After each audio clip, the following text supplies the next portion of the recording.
Many colors in the hormone rainbow. Don't be afraid to let your color shine. Many colors in the hormone rainbow. Show me yours, I'm gonna show you mine.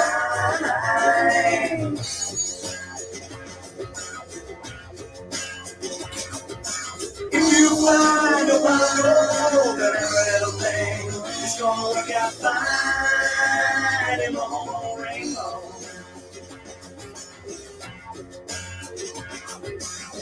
Many colors in the hormone rainbow. Pick any shade from black to yellow. Many colors in the hormone rainbow. A warm embrace and a kind of hello.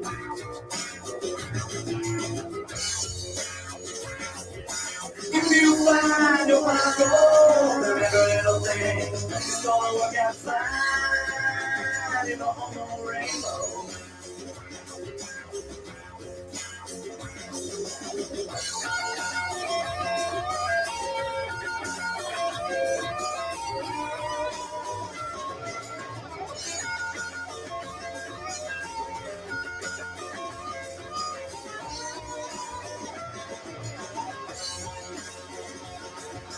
If you find a white gold, every little thing is gonna work out fine in the hormone rainbow.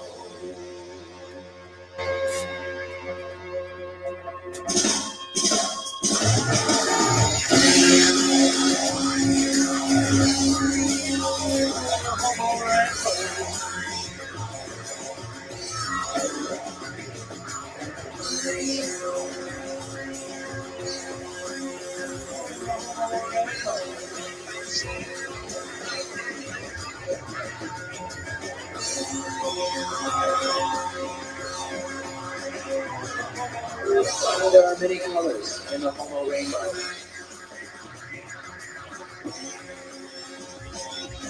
Don't be afraid to let your colors shine. Don't be ashamed of what God made you.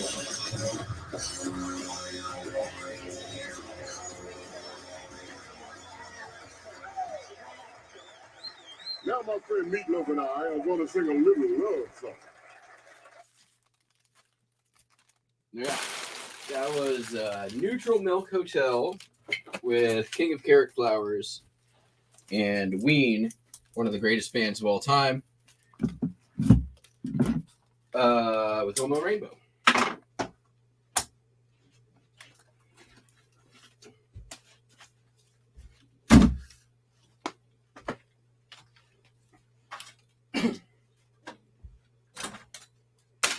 What's up?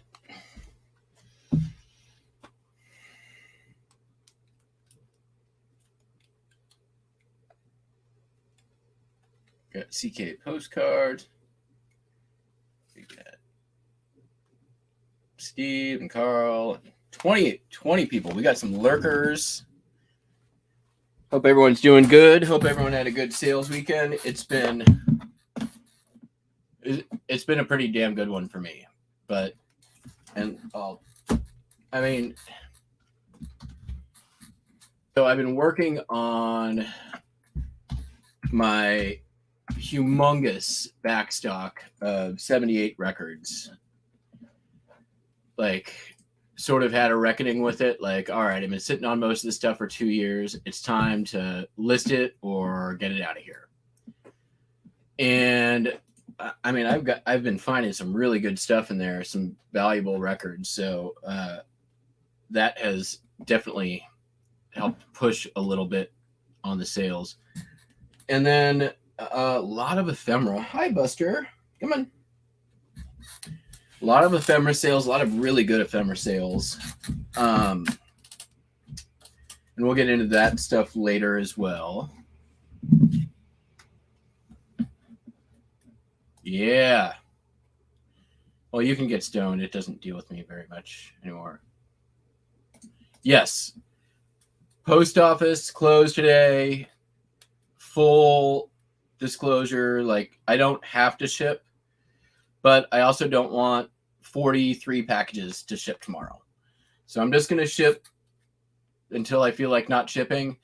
Depending on how today goes, I may do a little bit more tonight. So we'll see. We'll see.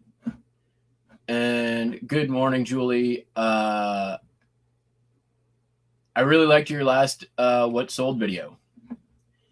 You should consider doing more than 3 of them this month. Personal opinion.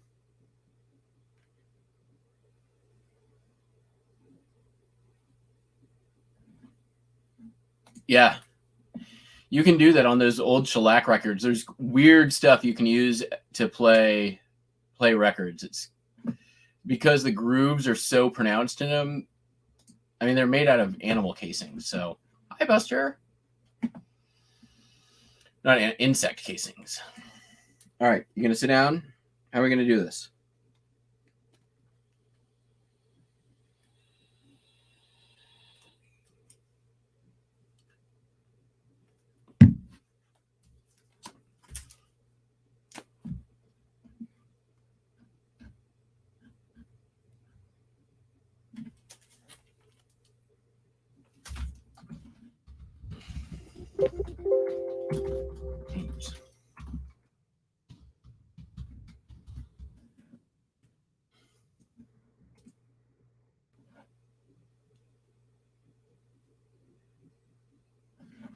Nice. Good jobs. I know you've been working hard at growing the store, and it's always nice to have those victories.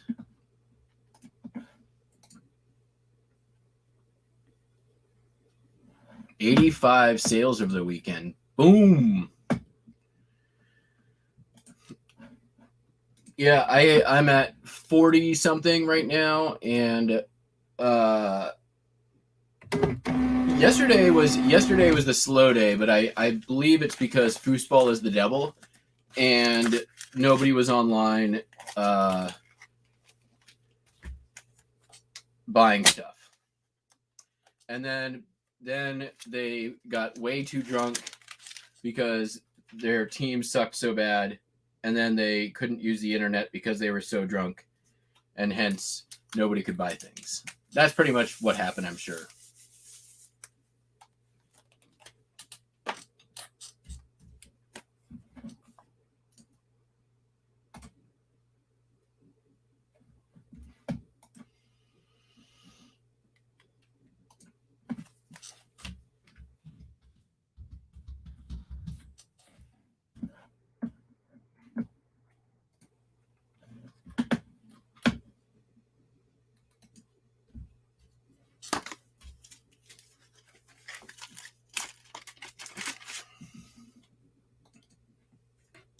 Hi, Buster. What you doing?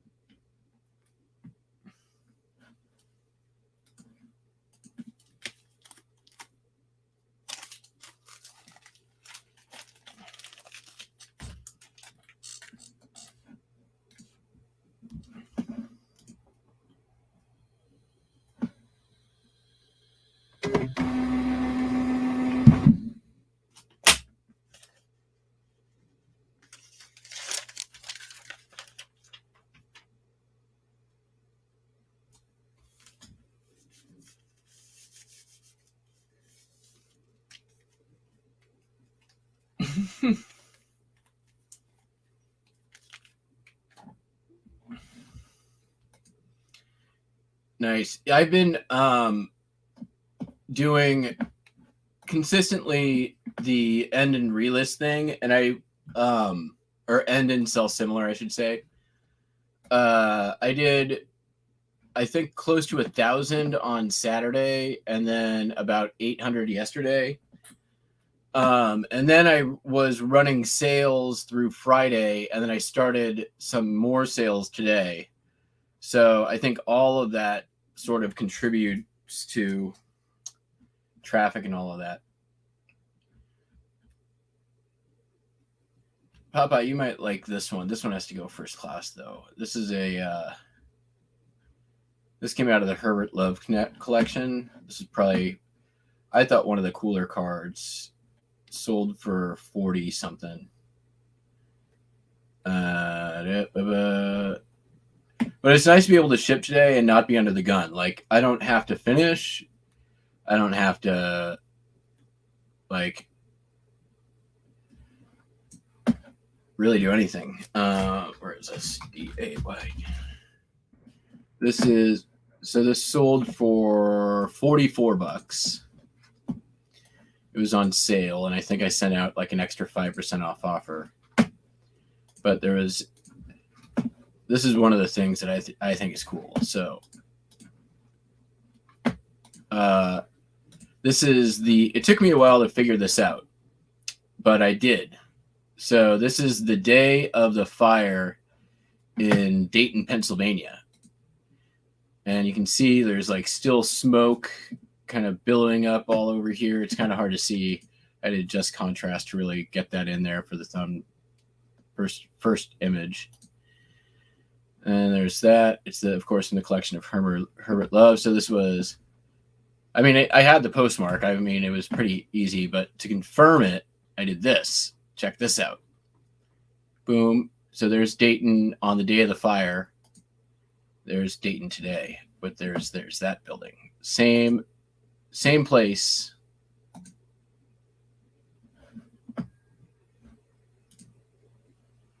Obviously, they've redone the thing, but you can see there's the little thing jutting out there. There's that. There's the front of the thing.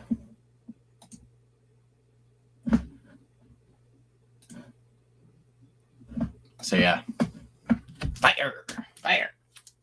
Yeah.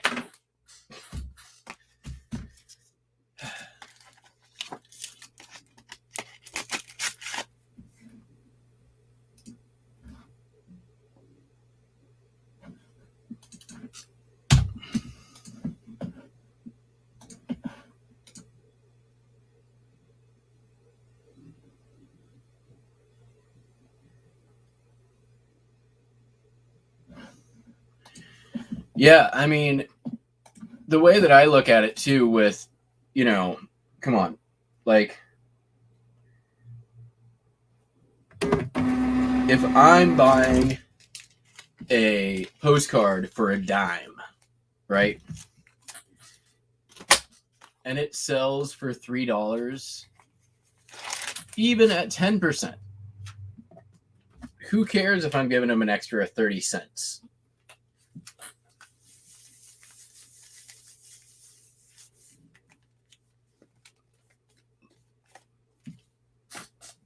Like at some point there's an economy of scale where it doesn't matter if it means I sell an extra 5 postcards a day. I'll do it. I've always done promoted listings. Right now, a lot of my stuff is pretty much close to like getting up to like 8, 9, 10% in that range a lot of times. But honestly, I'm fine with that. It's all about cash flow, baby.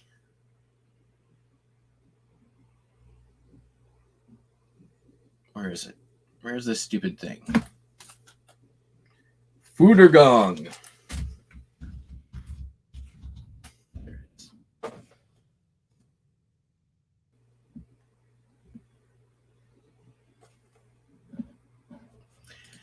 So yeah, it was nice yesterday. I decided not to do what sold video for postcards. I'm gonna maybe do that today. We'll see. I've been in such a mode with listing. I got 109 listings done yesterday. But more importantly is the one thing about the 78s is you list one out of every 15 or 20. Because mostly it's about not whether it's going to sell or not. It's about, are you going to take the risk and time to ship a $5 78? I'm not. So if I'm not making, 20, 25 bucks on it, maybe in some cases, if it's going to be a quick seller, like 17, 18, then maybe. Oh, this is the other one that's going first class. Yep.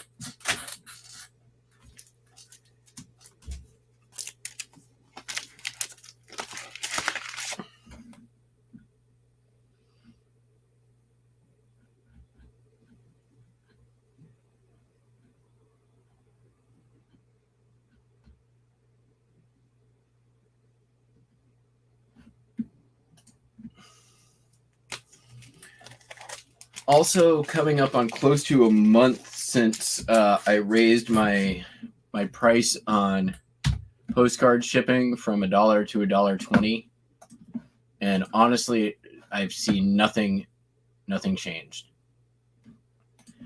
I sell a good amount of poinsettia.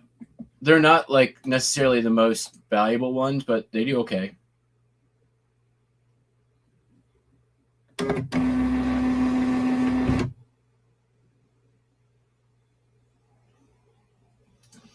Yeah, my ad. I was just looking at mine the other day, and it was pretty similar to that, even at the higher percentage. I think I was at right about 600 for 13. I don't remember, but it was pretty close to that percentage because there's a lot that doesn't sell through promoted listings.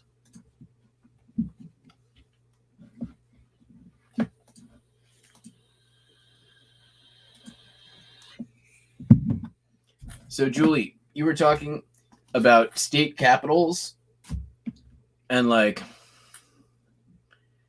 you know, not previously not really listing them, but then maybe list them now. I used to be of the same thing, like, state capitals, I'm not going to list this. But honestly, like, they sell. I've sold quite a few.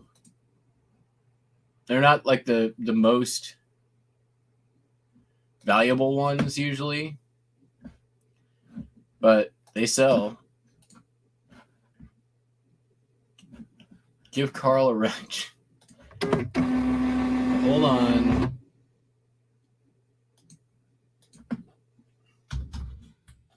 And don't tell me what to do.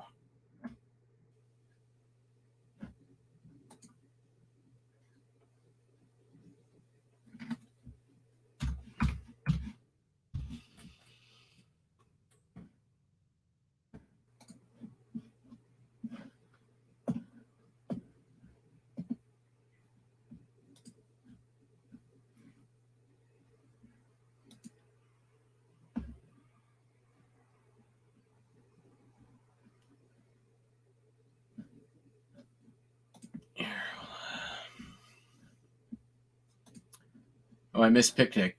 Hello, Picnic. Oh, there's a few people who need.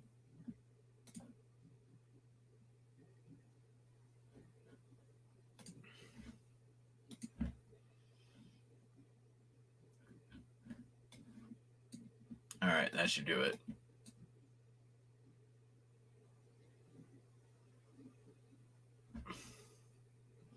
I actually just shipped a White House for $2.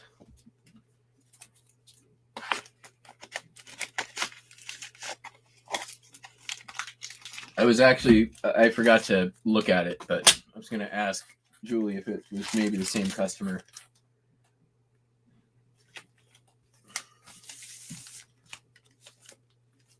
Oh, Buster Wiley. He's so asleep, I don't want to move.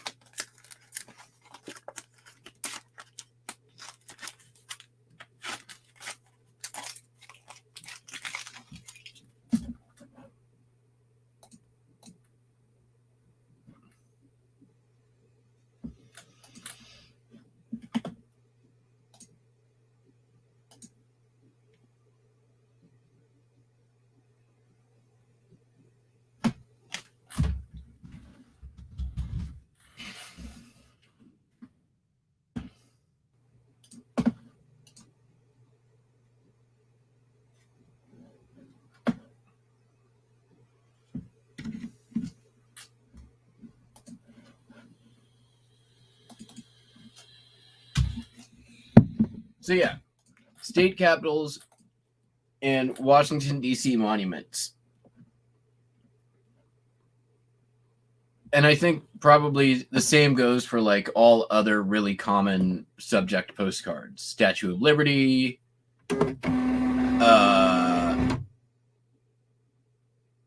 Grand Canyon, whatever, Niagara Falls, Mount Rushmore. I think probably like comes down to just having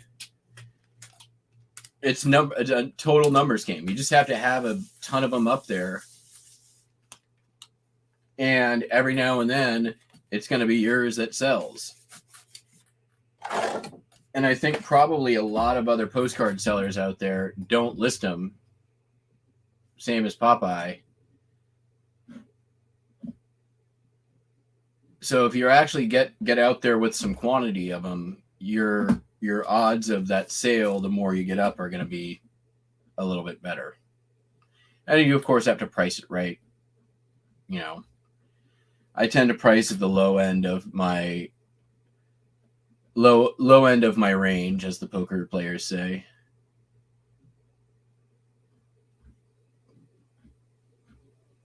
They're usually I try not to list at $195 anymore. I'm trying to go $295 plus ship, which actually puts me at $415 per postcard, which is almost exactly like Julie, you're $424 or Mark's $464 or whatever it is. Where is this? Oldest house, Providence Town. There it is.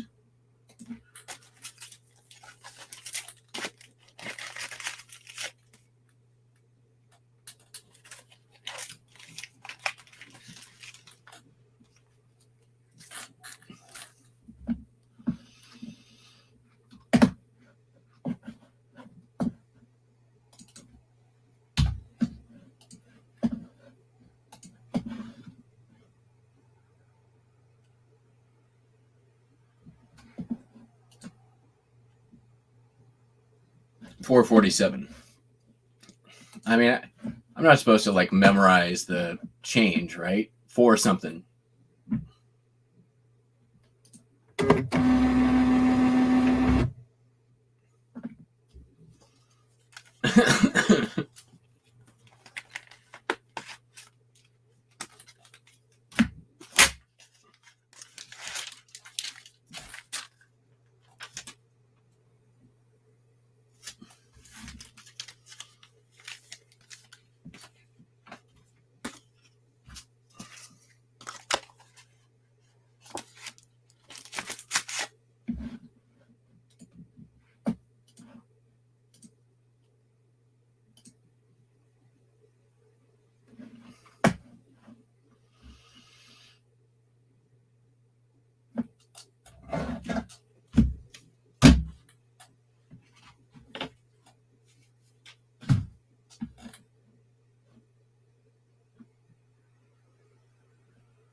I'm missing one.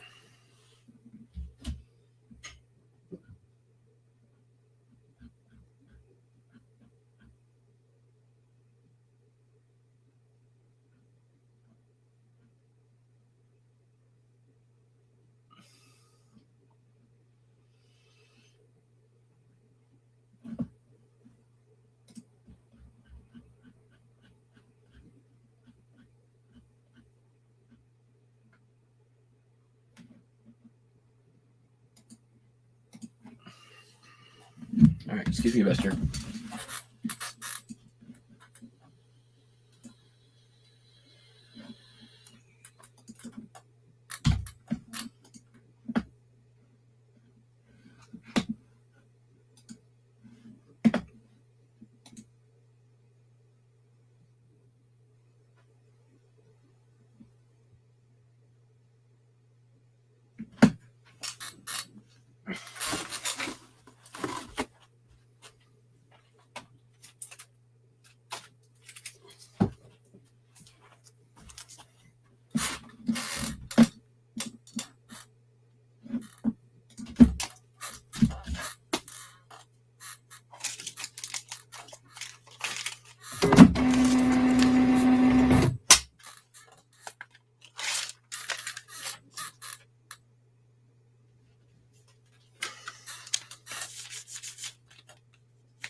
have any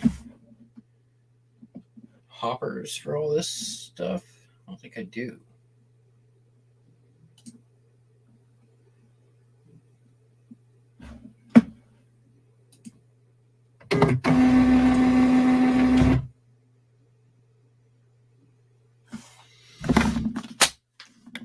Still have not pulled the records for that 100 record craft loss. I should probably do that today.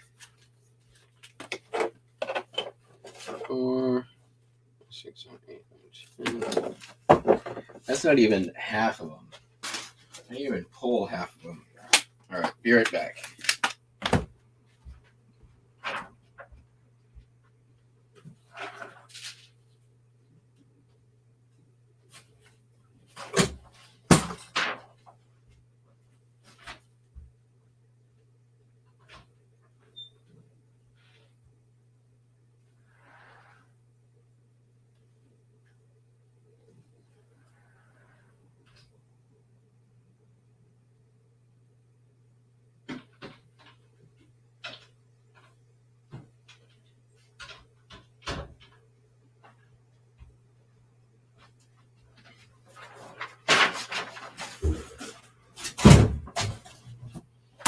All right.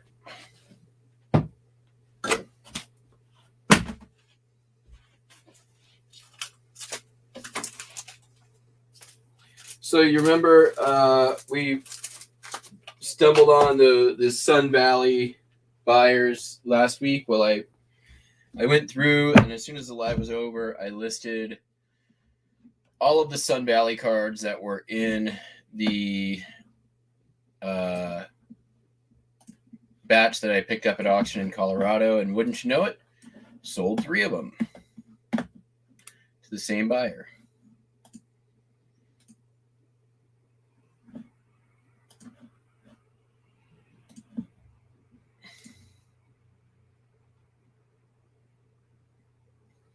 $3.95 and 2 at $7.95.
Well, little Ricky.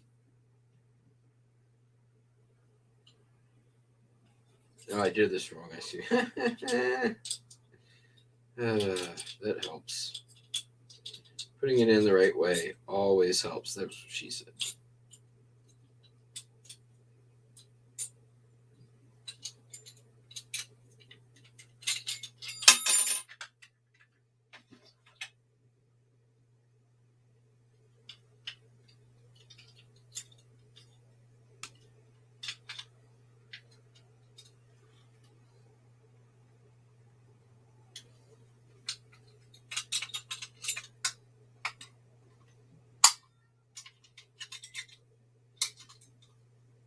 Yeah.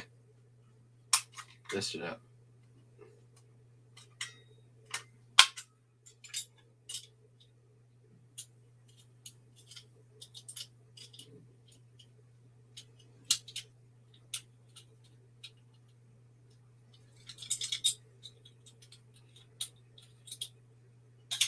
I need to drink some of that coffee. My brain ain't working right.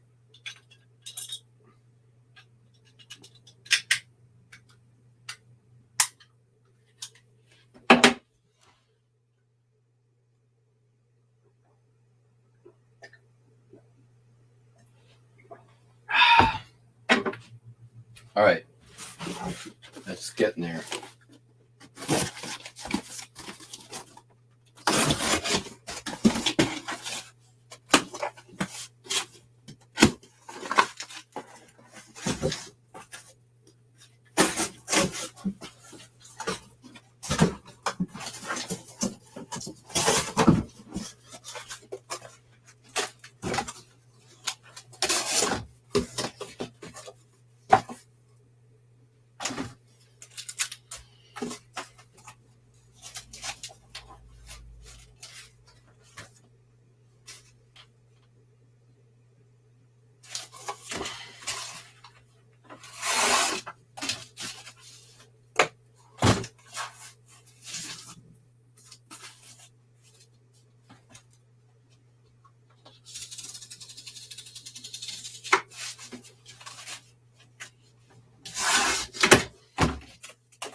You know what I'm going to do?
Wait, what?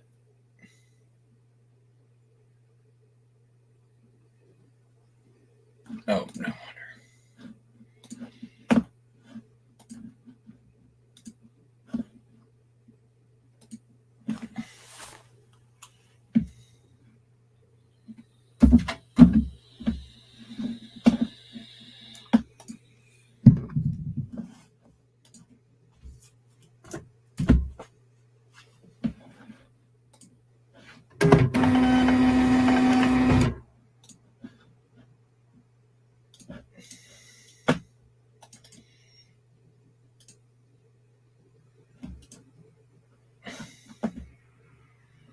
PBJ. Nice. Question about sheet music. Both. And not very, as long as it's usable. So if it's super marked up with like notes and like not to the point of illegibility, in either category, people want it usable. So it can be torn, it can be split, it can have chipping or whatever. Got to be usable.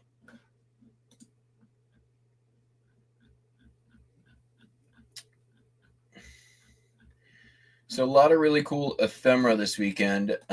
Here's one piece. I pulled this out of a book that I picked up at an estate sale. There's two little pieces similar to it. The other two are sold. This is the last one to sell.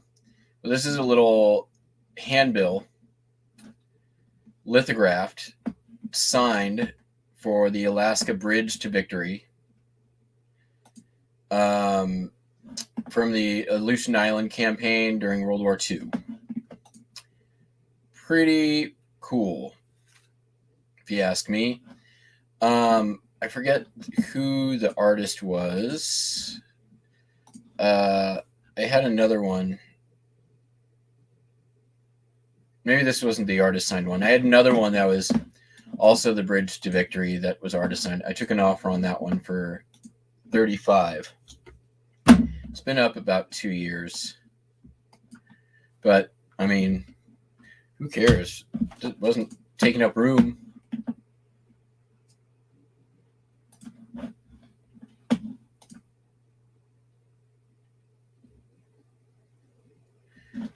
Oh yeah, toasted PBJ.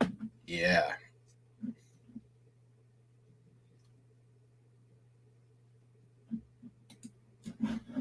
What's up, flipping? Uh-oh.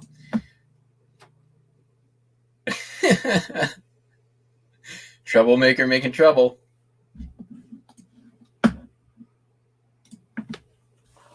right, be right back.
Did this sell for? I gotta make sure this is going first class.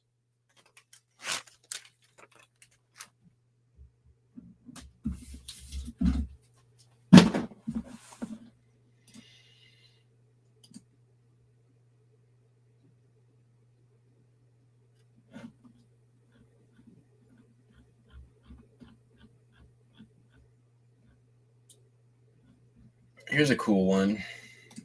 Real photo. Sold a couple real neat real photos.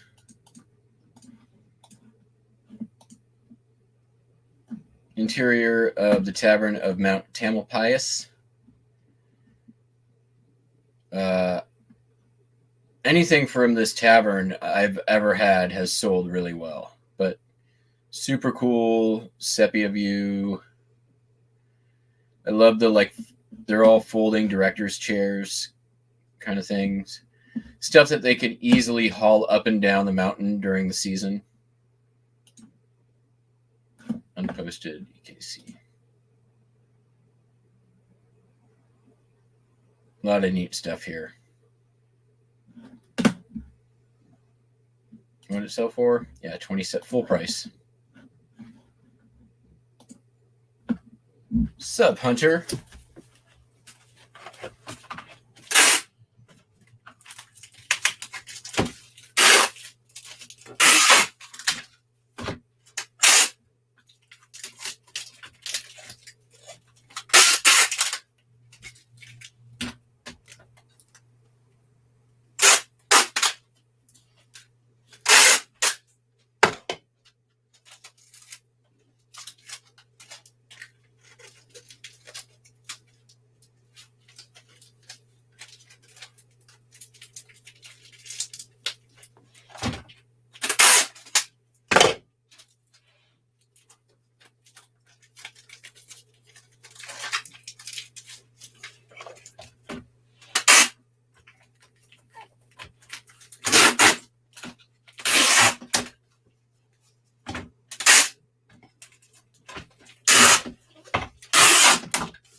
That's a good question. It's an ever-changing sort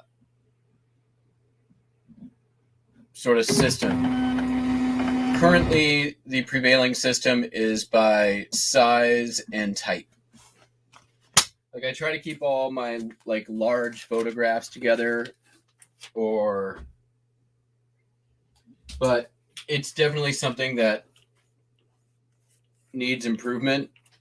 It's one that I struggle with, and I'll probably, at the end of the day, if I can, figure out a way to do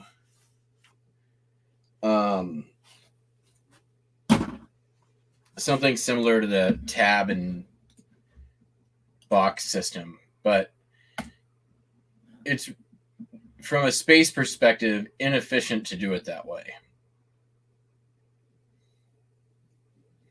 Because to do the tab and box system, I mean, you could, I guess, set it up by size, but, I'm not going to, for example, if I'm just listing an order of my box or whatever, I don't want to put this in the same thing as this, right?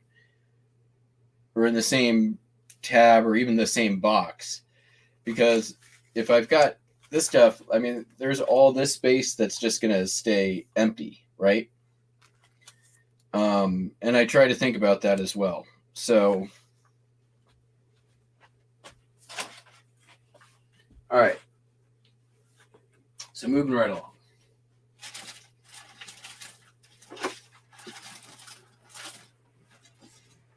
Here's one of these. This is, yeah.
These things are what the Elvis photos came in.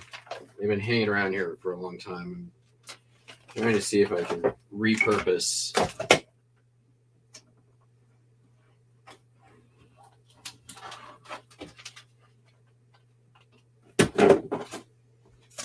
I don't like it. No, sir. I don't like it.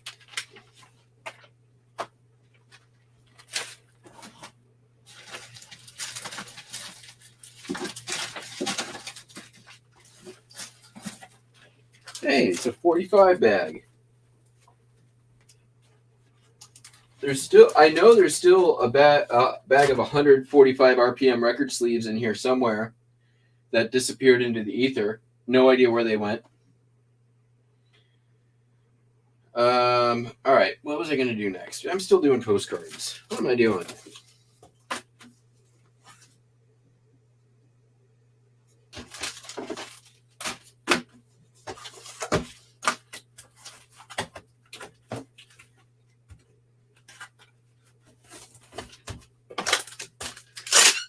Yeah.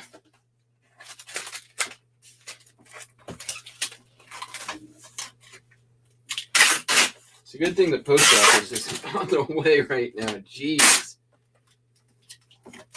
Get your shit together, man.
Come here. Come here. Want to say hi? You got time, you can say hi. Say hi to the peeps.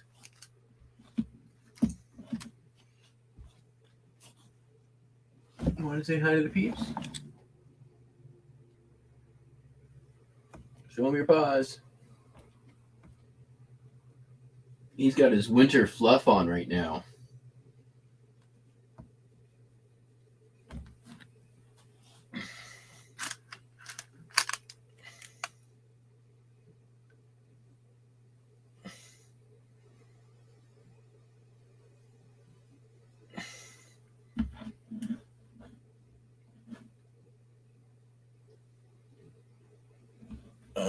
I gotta go.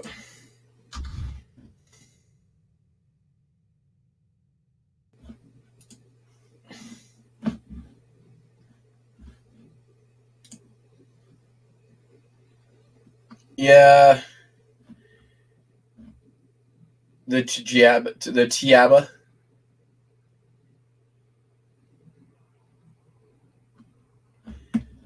I mean, I sort of have something similar to that right now.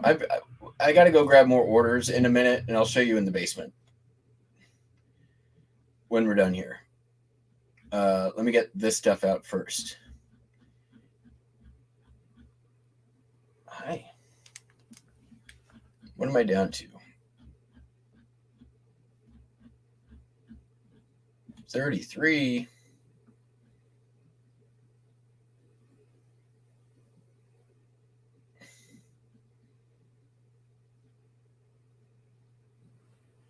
Hi, Buster Wiley.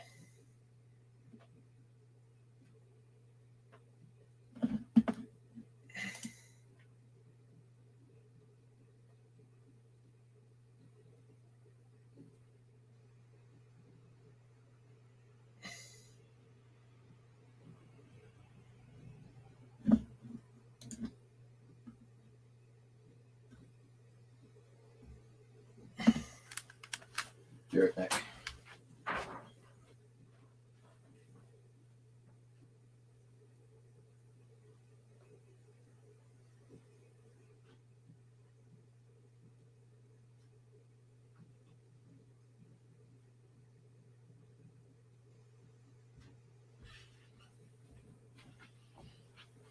So, like I said, I've been going through my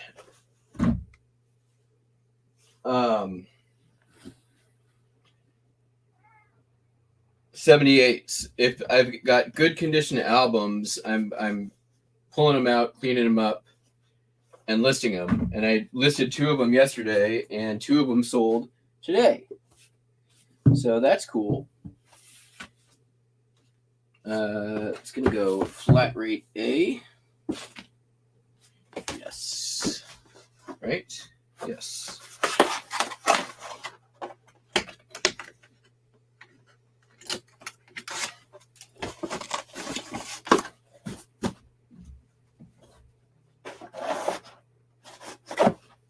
We'll do this.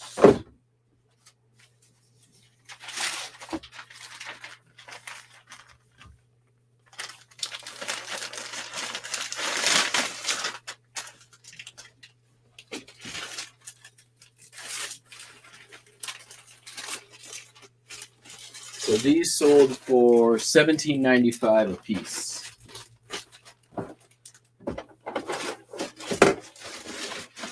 And I listed them yesterday, and they sold overnight.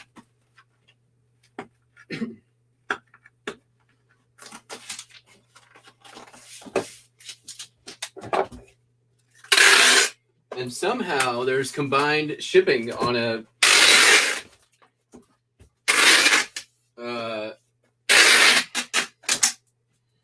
global shipping program order, which is weird. There's 2 items on here.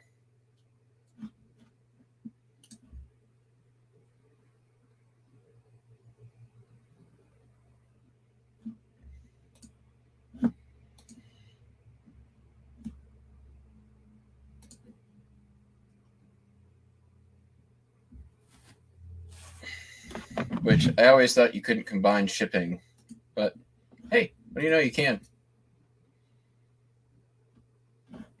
What's up, Buck?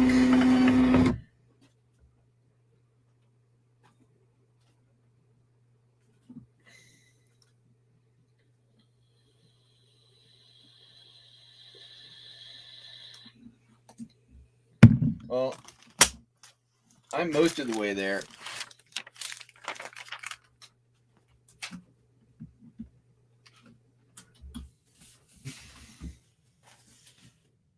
I did just shave yesterday, but it was like after a week. Strange smell, probably. Clothes. These jeans, I'm on like probably day 10, and the hoodie, I'm probably on day 10. But I've changed my t-shirt, so.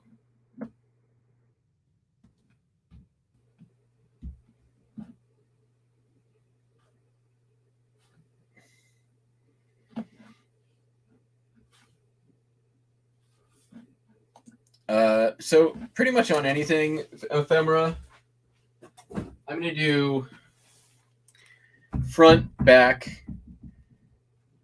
If there's a menu, take a picture of the menu. Make sure you put menu in the program title.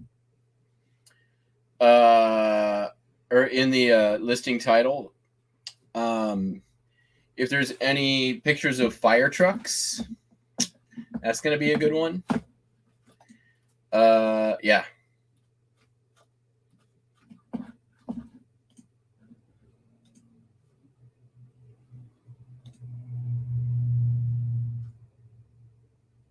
I mean, how big of a program can it be? Can you just take a picture of everything?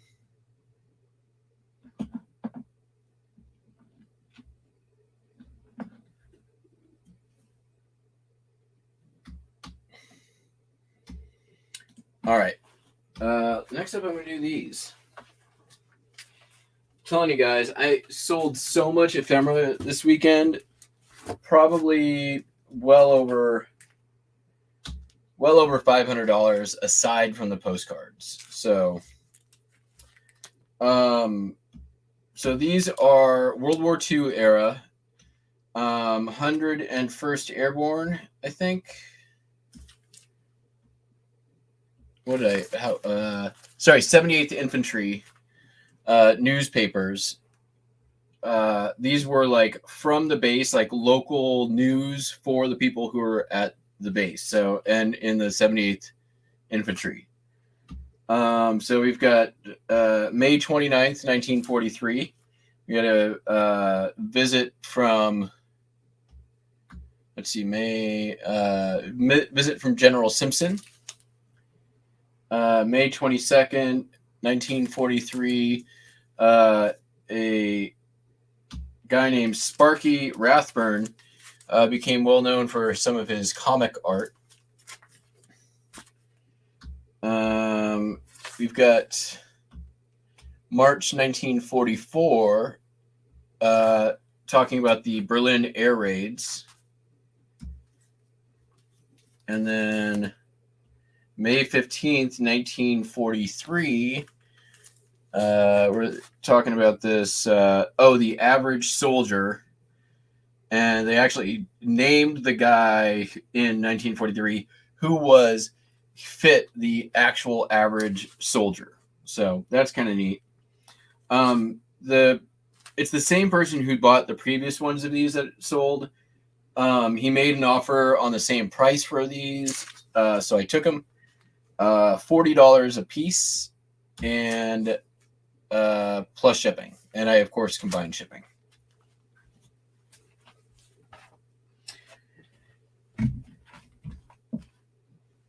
And I think I can just get these. I charge for priority, so didn't I? Yes. These are going to go in a flat rate legal, I believe.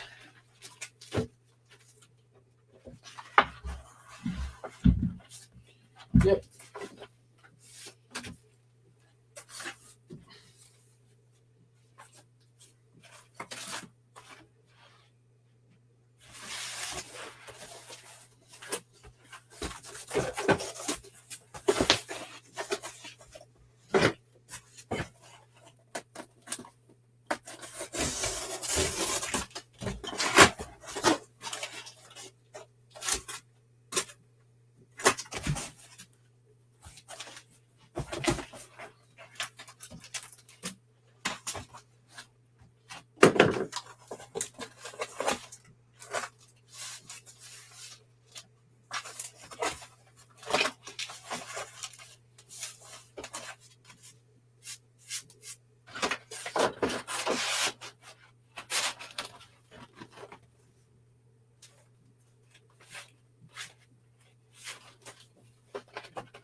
So close.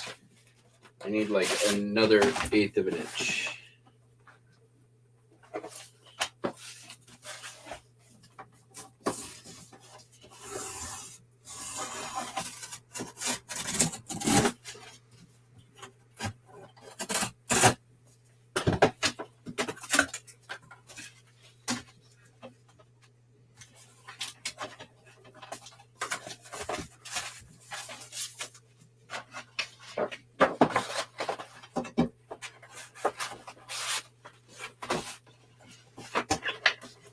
That'll do her.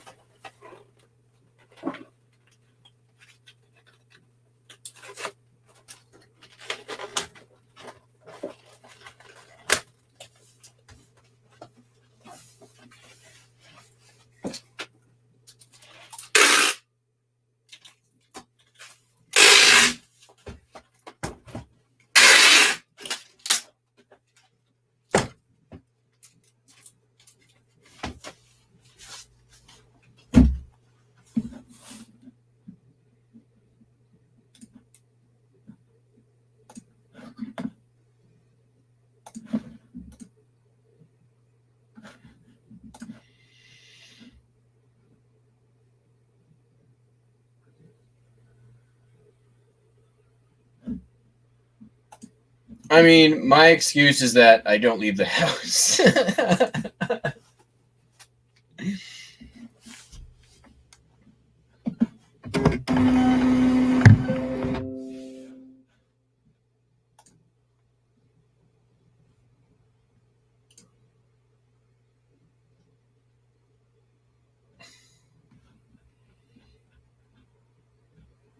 And I should clarify, my excuse at the moment.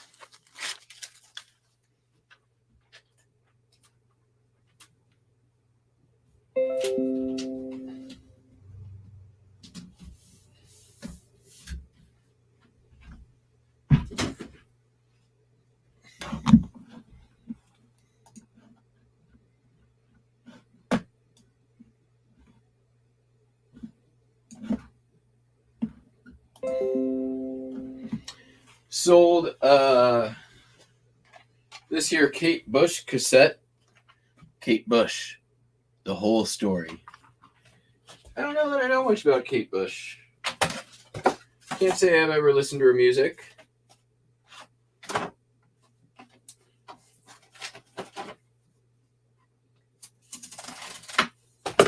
You got any Kate Bush fans in the house?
Yeah. Play the Kate Bush song Hounds of Love. Okay. Don't tell me what to do, but I'll play it.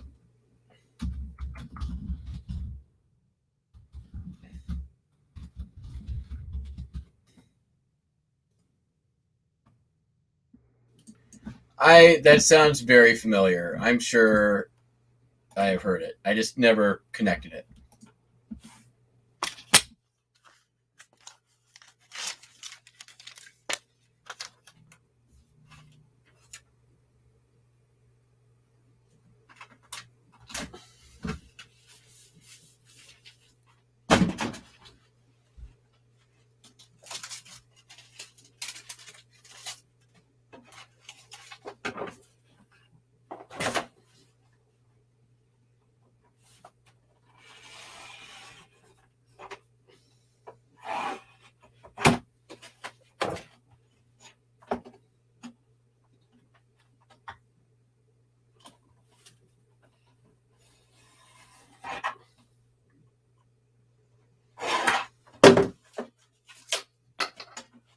So sold this. This actually came from the Herbert Love collection. It's Mother Shipton's Oriental Dream Book. This was in the ephemera from that. And it's like dream interpretations. This is from 1944. If you dream of currents, to dream of currents prefigures happiness in life, success in undertakings, constancy in your sweetheart, handsome children to be married, riches to the farmer and the tradesman. All right.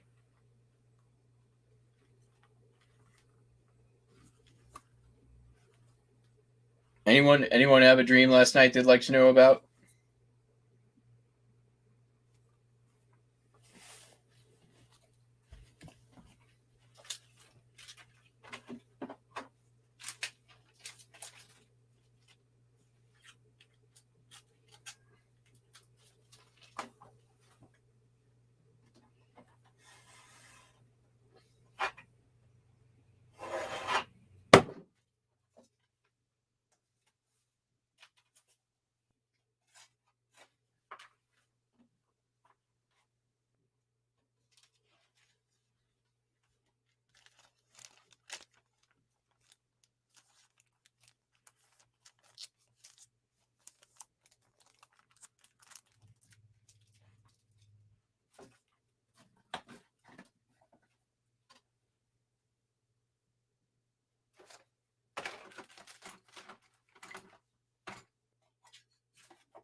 So the Mother Shipton's book, Dream Book, Oriental Dream Book, sold for some pretty good money. Yes, Buster, I hear you. Sold for $51.96 plus shipping. Not too shabby. Going first class. What? What?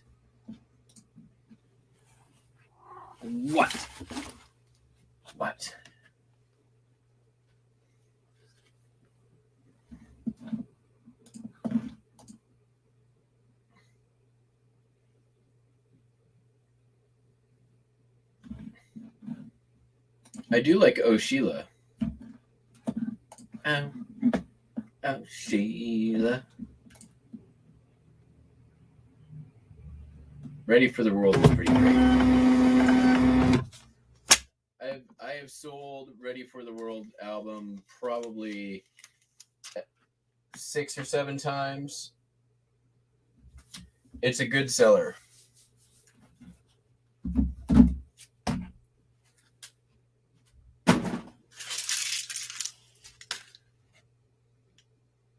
Hi.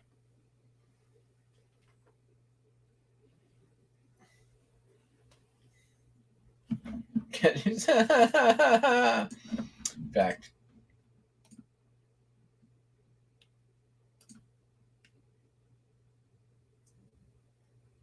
What's that?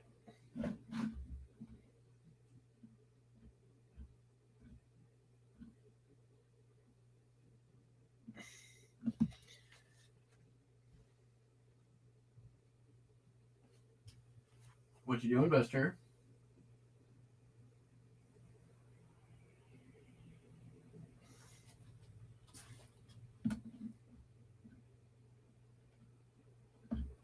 What are we down to here? Down to 29 going out.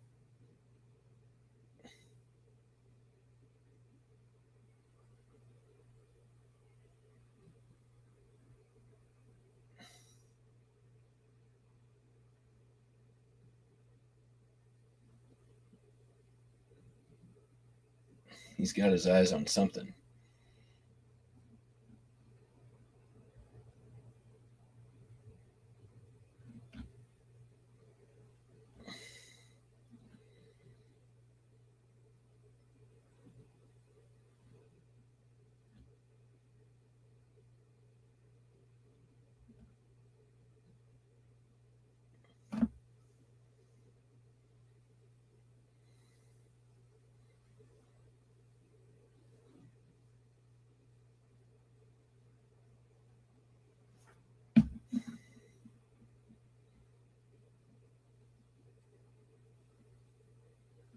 All right. Is there anything else I can do one armed here? I don't think so. Buster? Very sorry, buddy. Gonna have to put you down.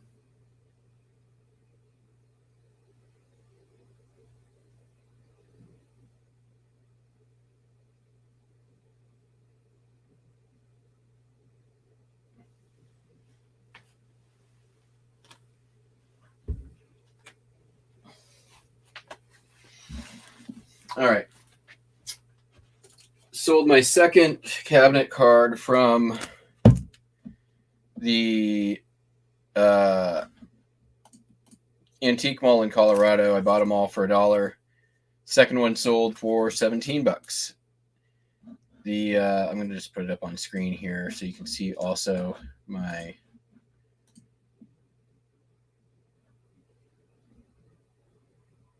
I could shoot sourcing videos. Yeah. Cabinet card, anxious looking woman in chair, Fernquist Studio, Dower, Minnesota.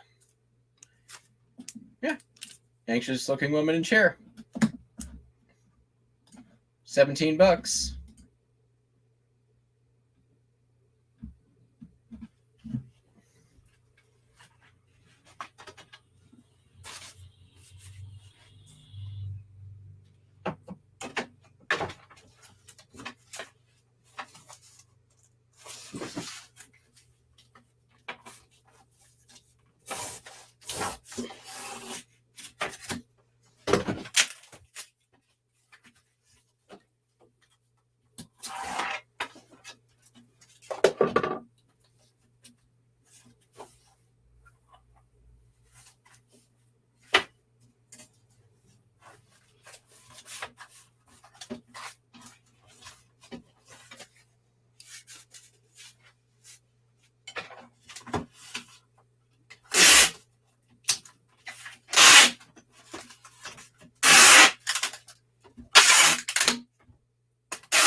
Oh, that's really interesting.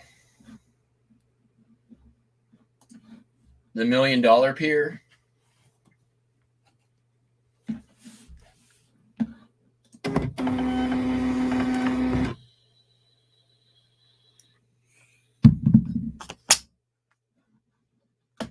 Yeah, that's like the shipping box that I sold to Earl J. Halliburton III.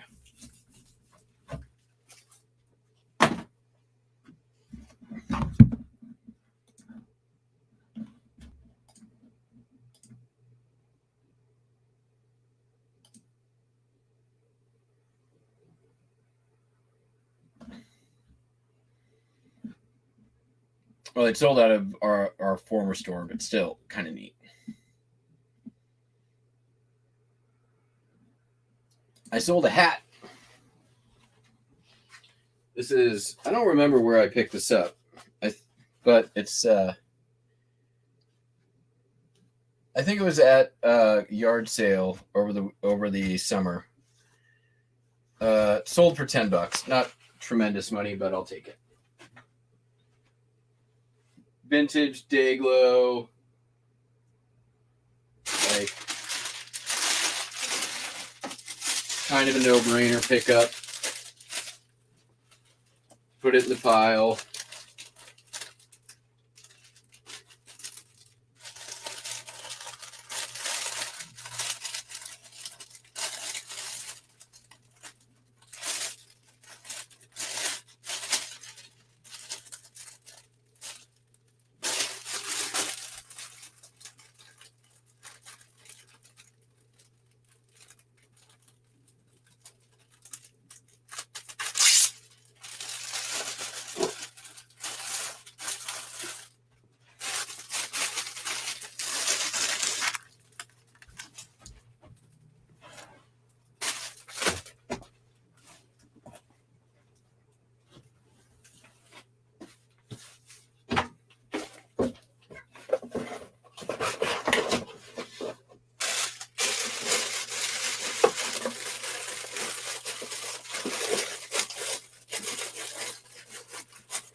I don't like that.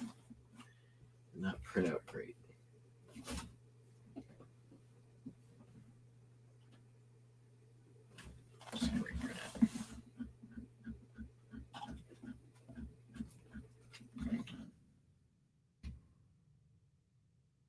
Hello, Buster. I see you.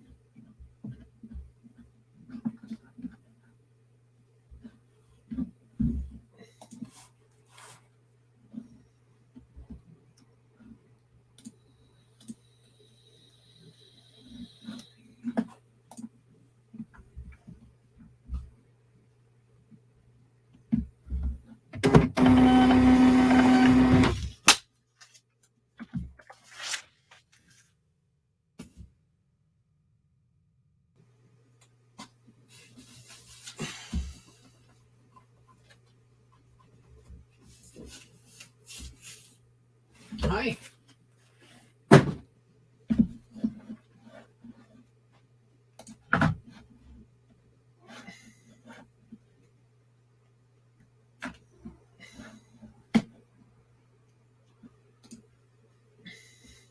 Has anyone noticed that eBay's notifications have been wonky today? Hey! Hey! What do you want? He's like, I'm fussy.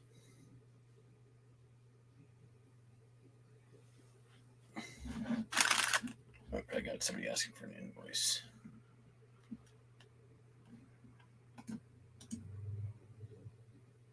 Yeah.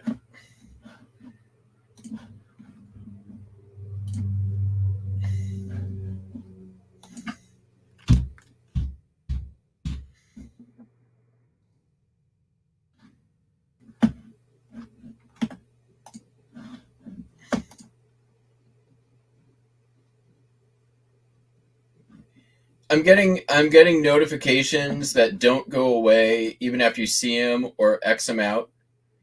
I'm getting like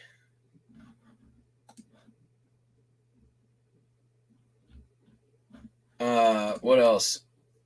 Yeah, I'm having trouble with people are telling me they can't accept offers. People are telling, or I tried to accept an offer earlier today and I got an error. I've never had that happen before. Like some sort of runtime something error. There's definitely some glitches going on. But yeah, mostly my notifications are like, I'll X out notifications and then like 2 seconds later it'll say like there, I just did it. I have 2 notifications again. Exit. And if I go to the next page, they're back.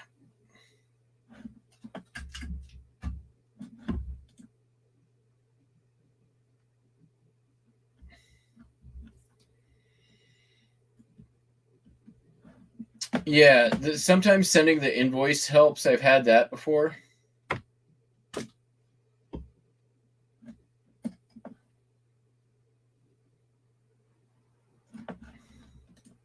I'm talking about on the web. I'm having these errors. All right. Moving on. Sold Nintendo DS, Luigi's Mansion 3DS. Say it right. All right.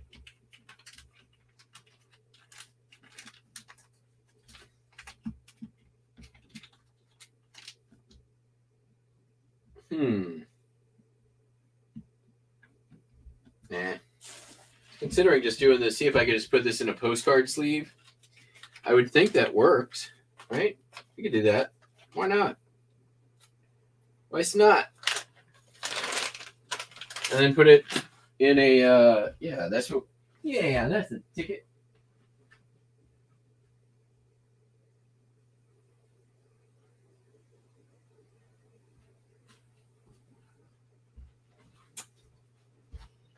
It's an $8 game. What could it hurt? Or actually, it sold for $9 something.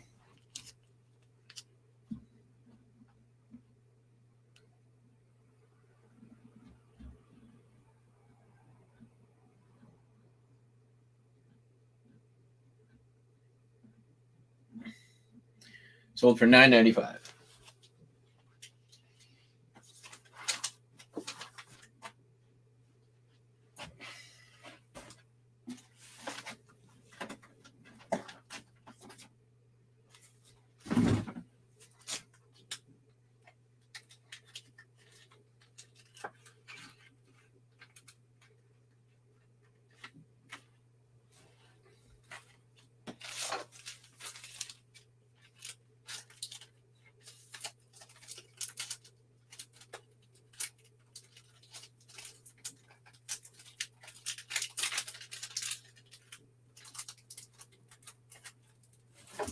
I'll put it in a Jubo.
Oh, I've had that before too. That's always a crack up. Or people asking you to combine shipping with their other order, and the other order is from another seller. I love that one.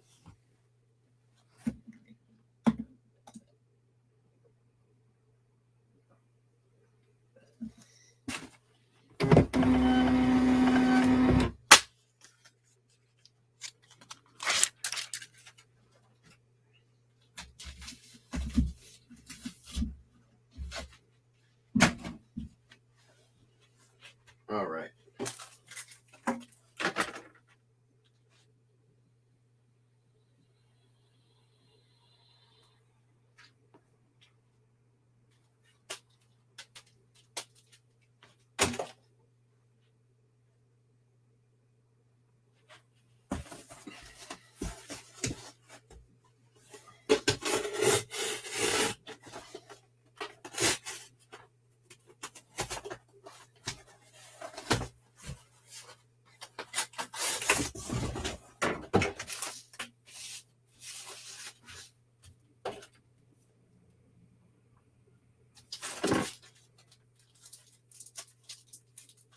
You know what? I'm not doing that on this one.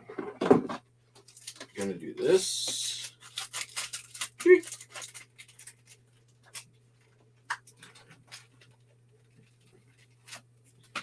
going to do this.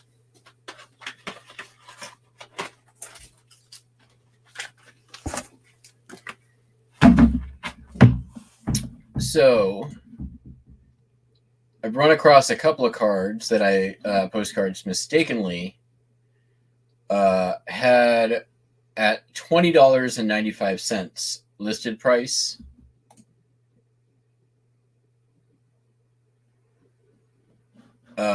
Which with standard envelope shipping.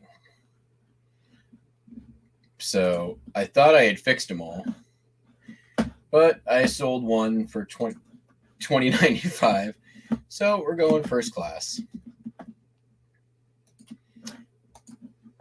Not the biggest of deal, because like if I sent out a 15% offer on a $20 card and it sold for that, the net on it is exactly the same at the end of the day. But good reminder, I got to go do a bulk listing or bulk edit of any card at $20.95. Kelly, starting a postcard collection about 2 years ago. Just found 200 real photos. Your cards when they came in. Yes.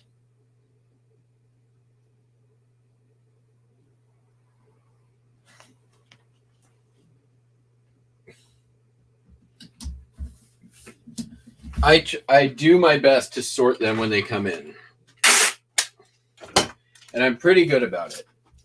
Like for me, I don't like auction the junk cards. I pull out the best ones. Those get listed first. Like I want to recoup my money ASAP. Like that postcard collection I bought, the Howard Love collection. I had my money back within 2 days of it arriving. I was in the profit within 48 hours.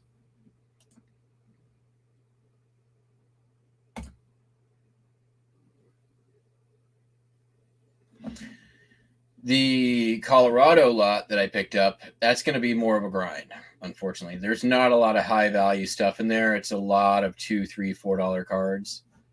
Although, you know, I sold one for $20 and then had another $20 order today. And I really haven't listed a lot out of it yet. So, all right. I sold this here spatulator. It is a Vernco, nice wood handle. Got some advertising on it. Dakota Improved Seed Company, Mitchell, South Dakota. For some reason, agriculture companies give out a lot of weird kitchen utensils with their name on it. I've had also elevator companies. Like, I've had so many advertising kitchen utensils with either agricultural companies or elevator companies on them. which is weird.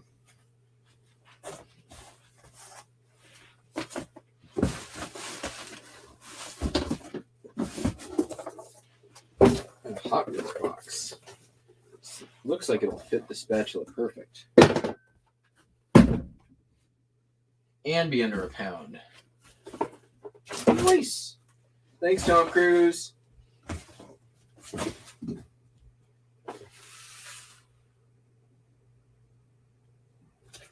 I do need to get a little bit of the weight out of this, though.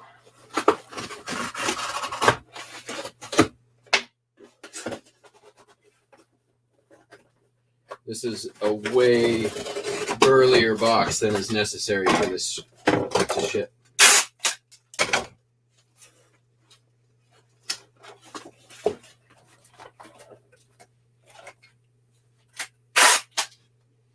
Do I have any weaker boxes? It would also fit.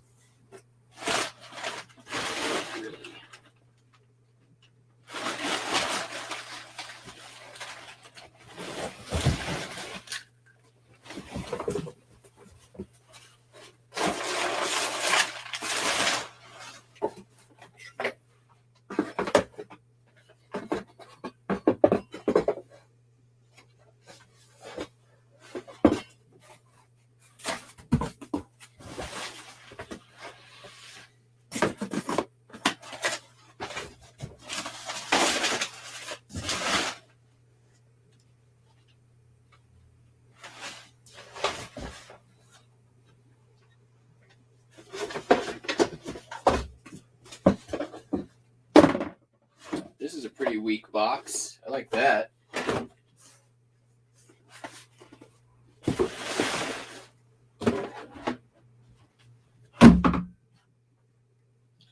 $13 ounces. Weight-wise, it's the same.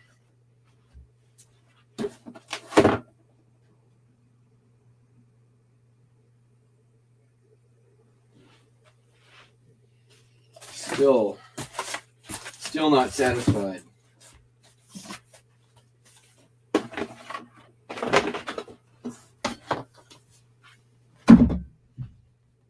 $11 ounces. Now we're getting somewhere.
Perfect.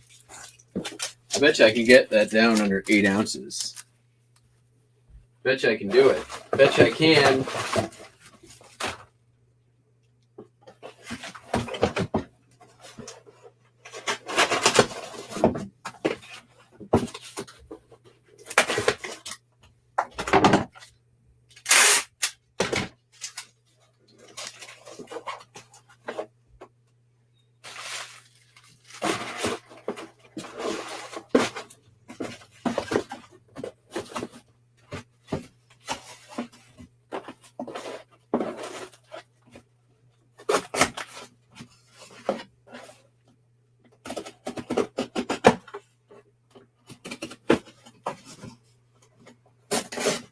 Not that I have to, but it's just kind of more of a challenge than anything.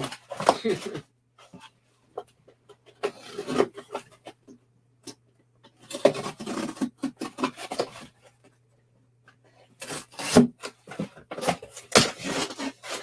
the sport.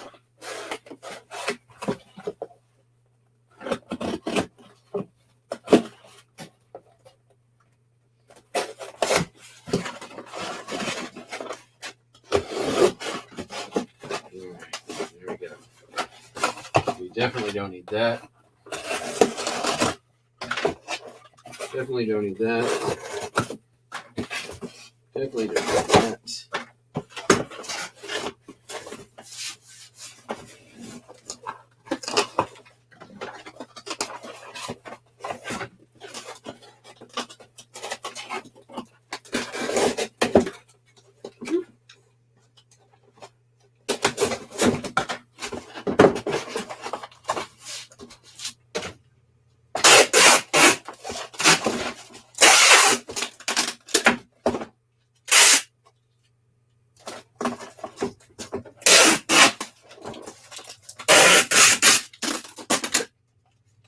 I think I may have done it.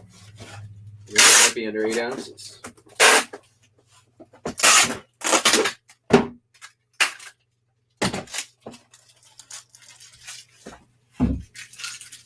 Oh, not even close. All right.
That was fun, but it took way too long.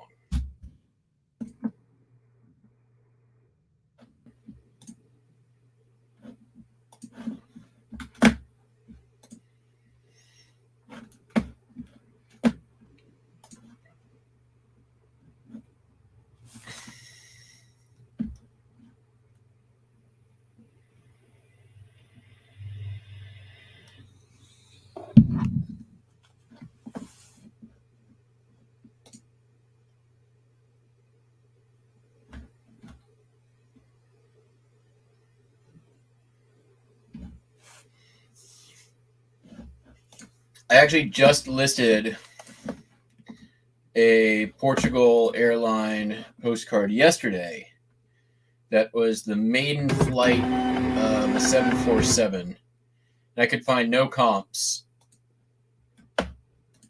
So I think I listed it up at $20. It was airline issued.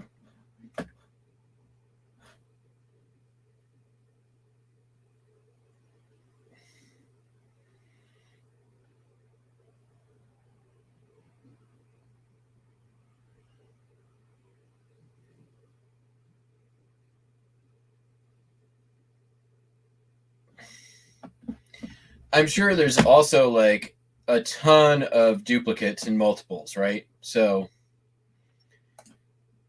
that makes life easy. I bet you of that million, probably 500,000 are duplicates, just from what I could tell on the photos, right?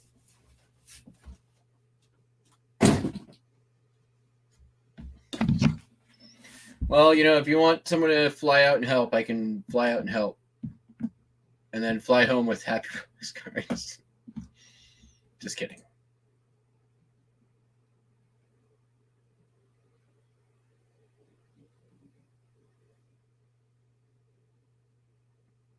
79 days, working 8 hours a day just to go through them.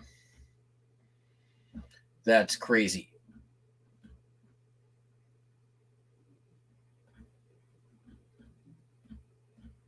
All right, so my next sale is 2 items.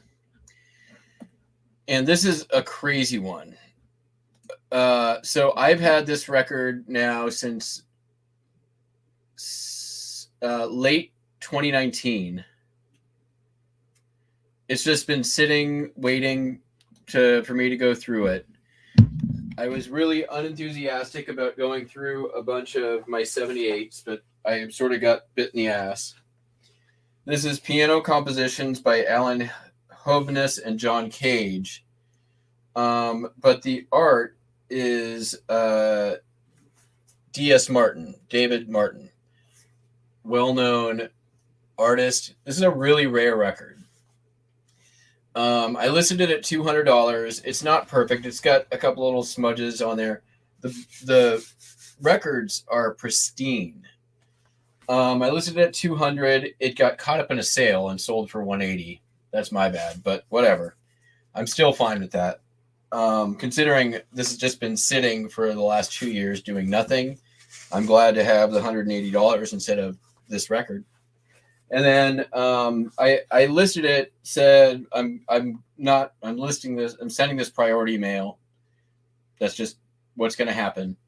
I don't want to take the risk, blah, blah, blah. And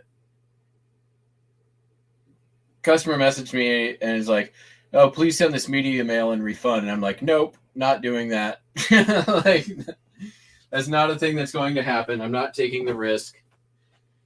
And then he said, okay, well, then can you take $10 on this record and then just combine them? And I'm like, sure, I can do that. I'll just send this one free, and then you can feel like you got a deal. So that's what happened.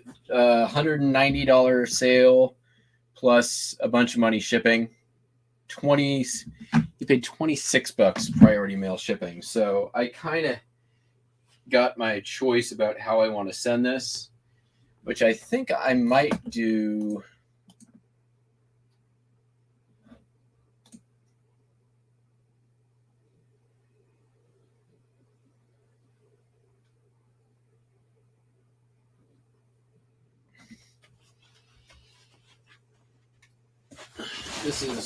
Will this fit?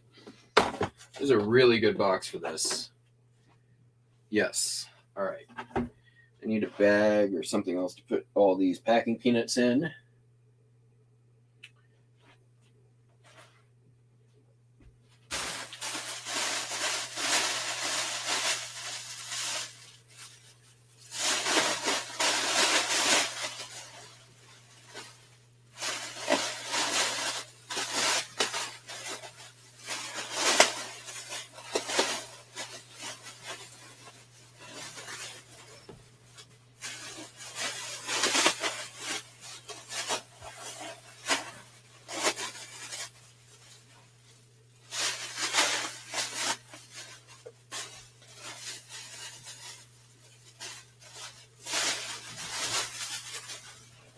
So yeah, I listed that yesterday and woke up to the sale this morning. And I realized much earlier this morning that I had accidentally put this one on sale. And I'm like, well, I'm pretty sure it's going to sell at this price very quickly, but if I wake up and it's not sold, I'll fix it. Sure enough, I woke up and it's sold.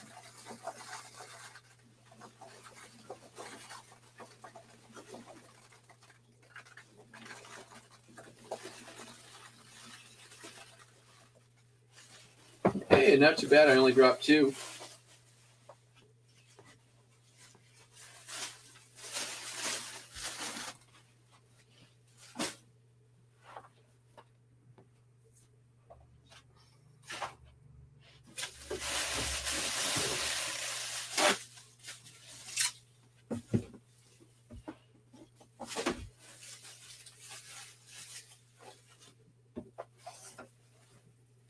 So speaking of sheet music, I do have one in a little bit. that you guys are going to dig, I think, for you sheet music folk.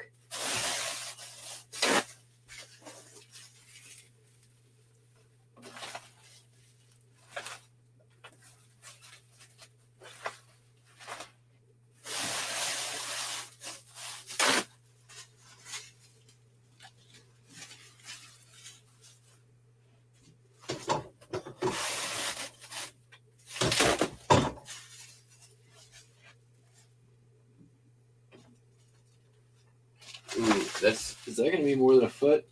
I need to double check that.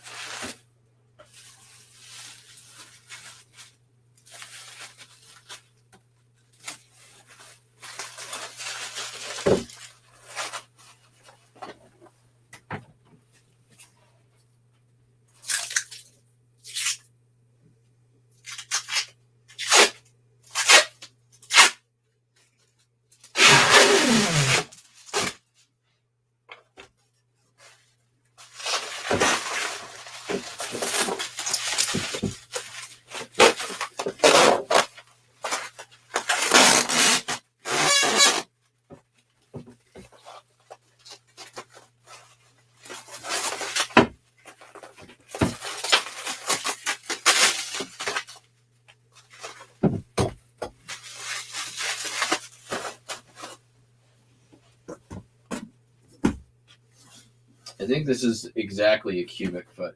Oh no, this is 12, 15, 10, which is 1.5, which means I have to resize that. Right? I think that's a small moving box. Yeah, I need to get that down.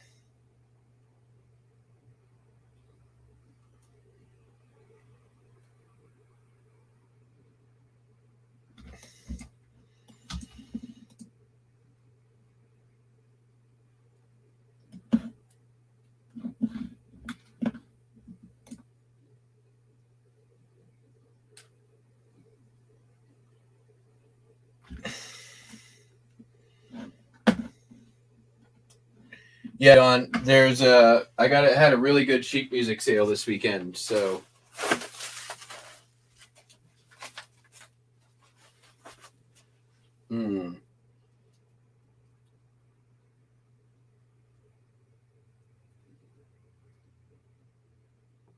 that is not what I'm doing. How about a flat rate D?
All right, we're going to get into some next level box.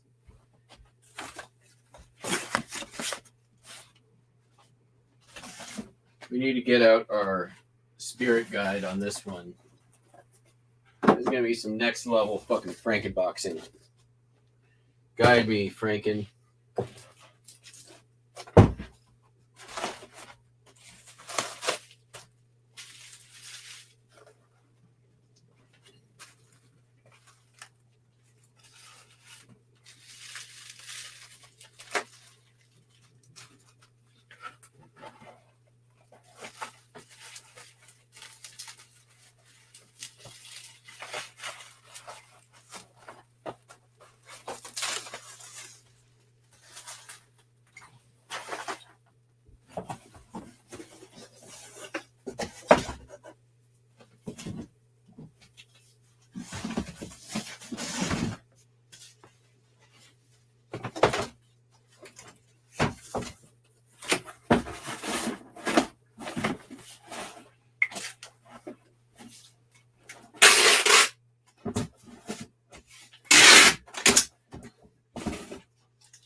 It's such a weird shape.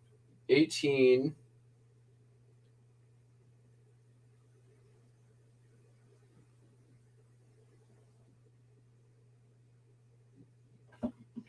It's going to be 19, 13,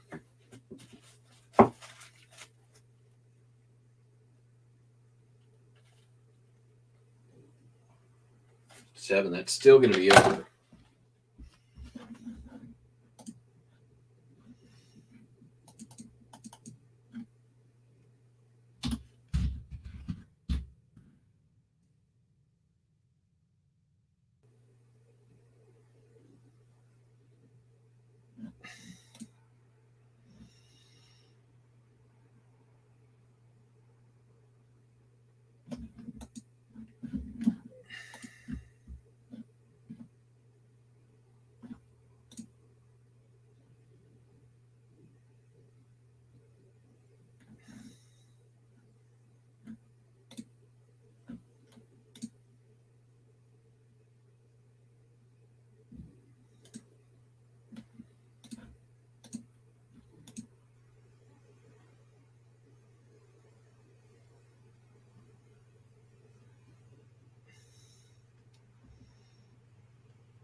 At the end of the day, I'm basically just resizing down to what a flat rate B is going to be, which doesn't make sense. So I might as well just ship it in a damn flat rate B and be done with it.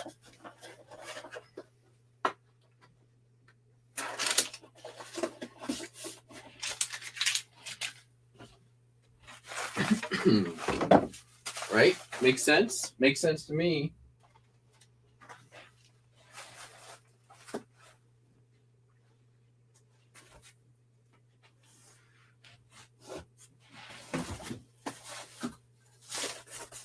I mean, not a lot of sense, but it makes some sense. You get out of here.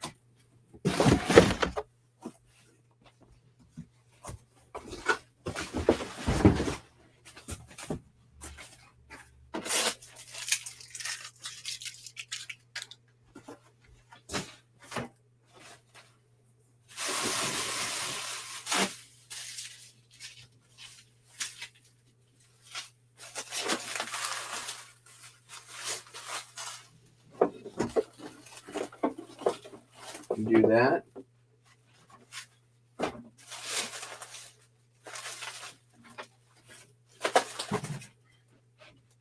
Get some of this scrap out of here.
almost not even satisfied with that.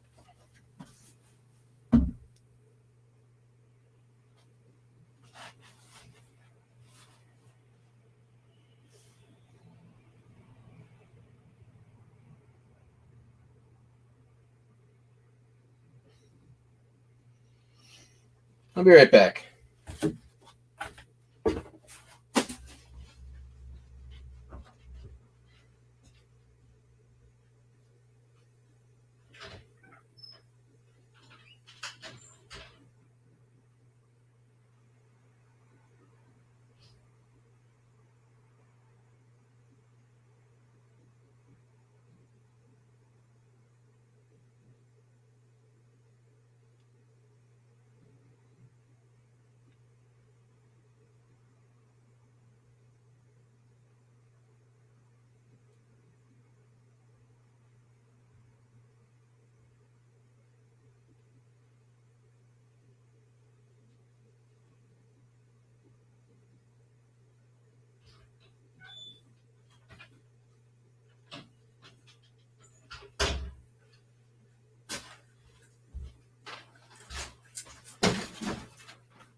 Okay. If I can keep this box under 4 inches,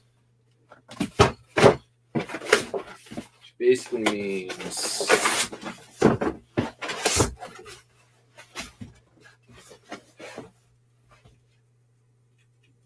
22.17.4, right? Imagine that correct. It's gonna be 22.8. That means 3 inches, which is already more than this is. Correct. All right.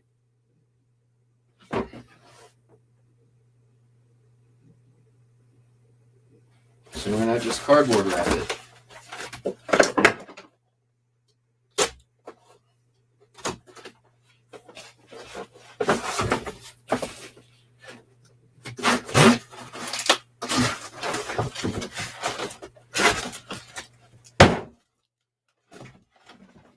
You know, the irony is I could have just sent it to media mail and insured it,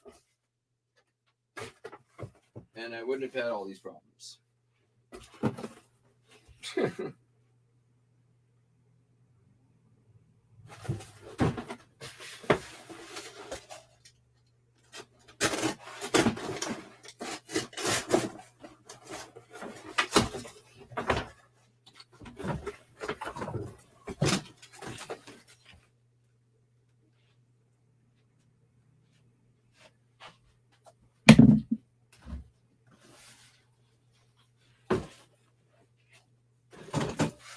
I just want, one more layer of protection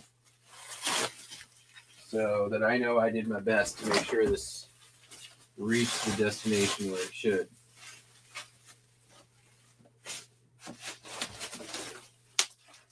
Or in the condition it should.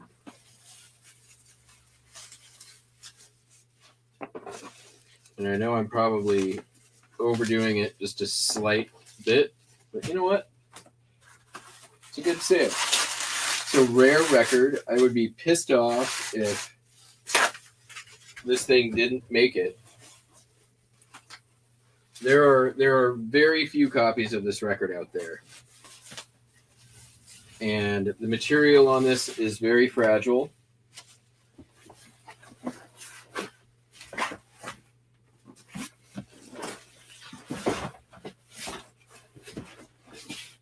So it's worthwhile.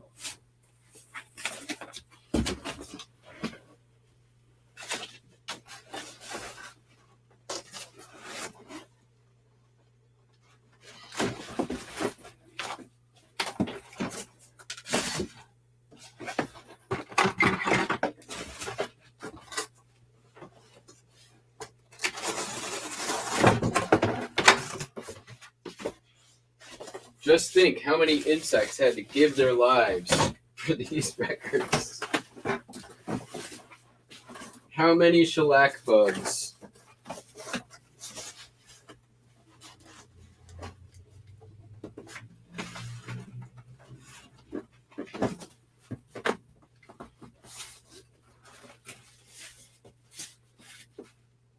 And yeah, I know I'm supposed to,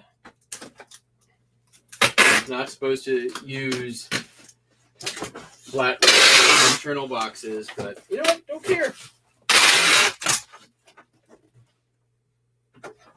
Not at the moment.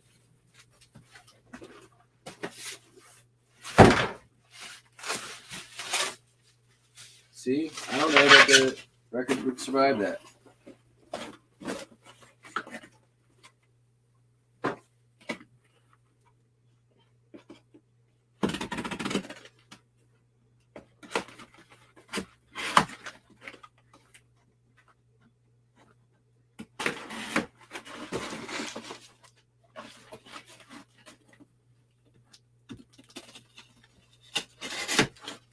Far from my finest work. That's for damn sure.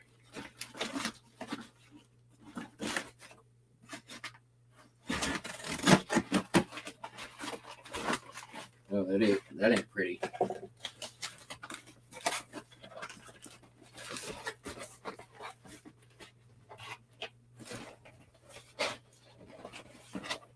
You know, if I had like one of the, maybe I don't think I have any more of those. The boxes that UPS boxes used to come in, USPS boxes used to come in. Remember those? That would be perfect. I wonder if I have any hiding.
This is like the inception of packages.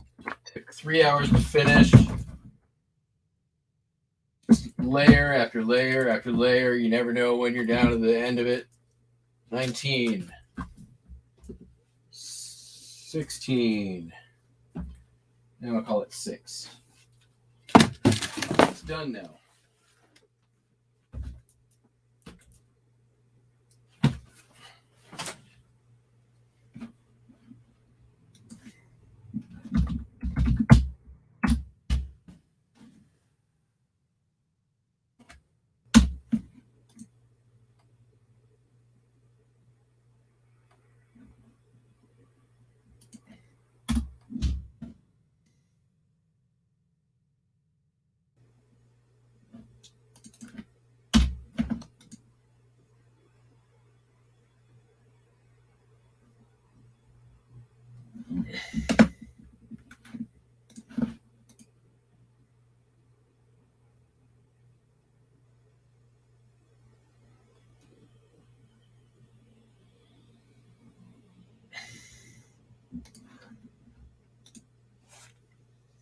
All right, now that that's done, go pull other orders.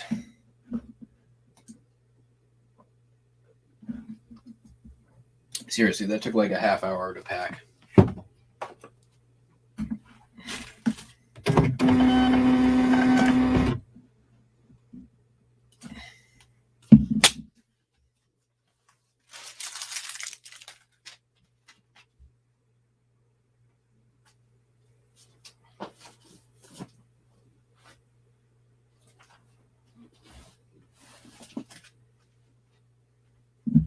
All right. Let's go down to the basement.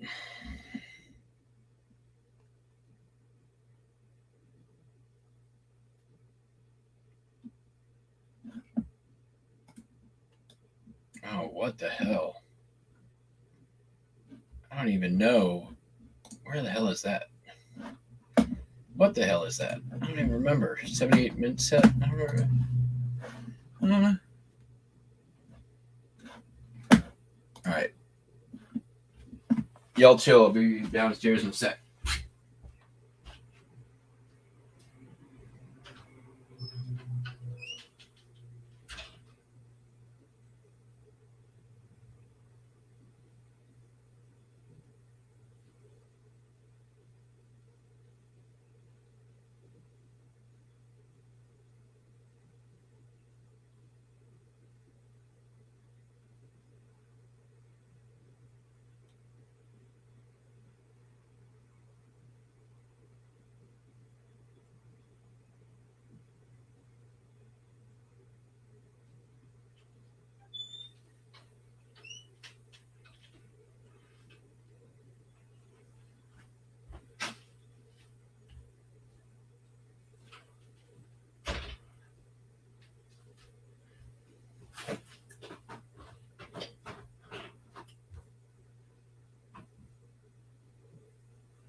Yeah, there you go. All right. So it should be here. Thought it was.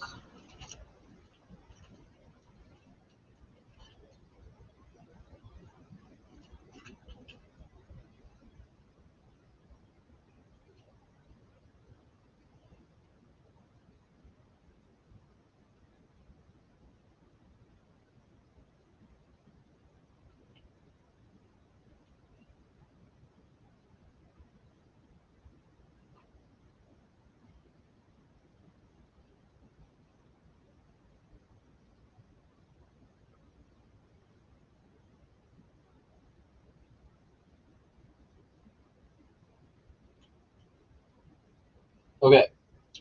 I said that I would explain my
well, crap. That's a whole thing. Okay. Well, anyways, at least I'll maybe tomorrow. If you guys can chill for just a minute and let me go get my camera restarted, I'll just keep this on the screen. You're just gonna have a blank screen for a minute. If I can get it going again.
Okay, can you hear me?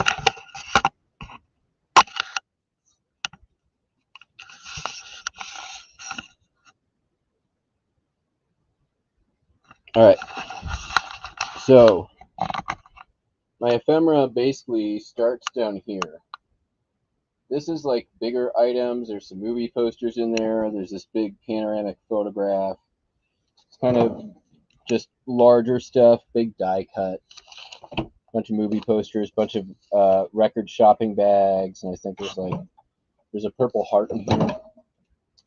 And I've got some like larger stuff in here. So like this is a menu to Herringbone Tuckers, some stuff like that. Bigger magazines and stuff will usually go in that banker's box. Then here we've got like medium size and comic book size ephemera. And then there is some more larger size stuff that's usually all my sheet music, stuff like that. And then if we go up a level, I'm not sure how well you'll be able to see. I don't have a lot of reach with the camera, sorry. But this box is all stereo views. And then we have like normal half magazine size stuff up here. And then some like stuff in top loaders here. So let me grab that stuff and I'll show you kind of how that goes.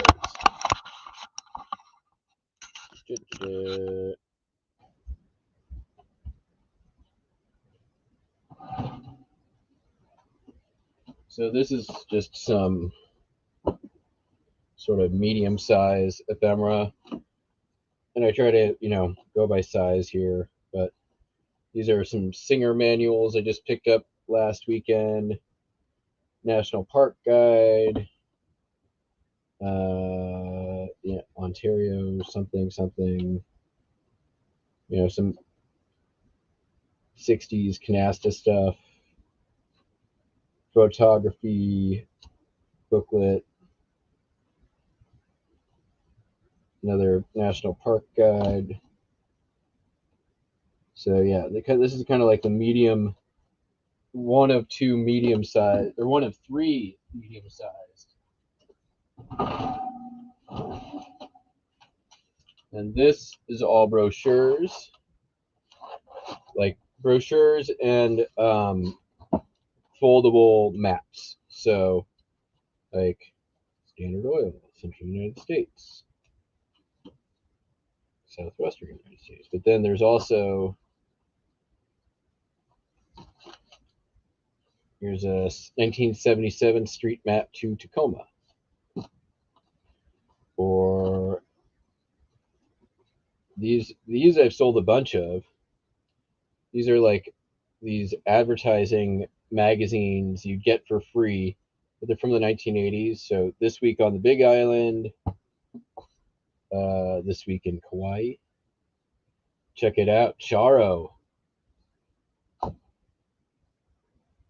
This is This Week in the Neighbor Islands.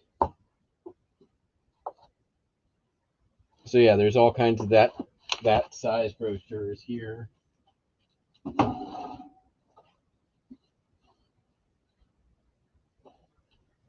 Then this is my box of Victorian trade cards, which are not the best sellers for me, but do okay.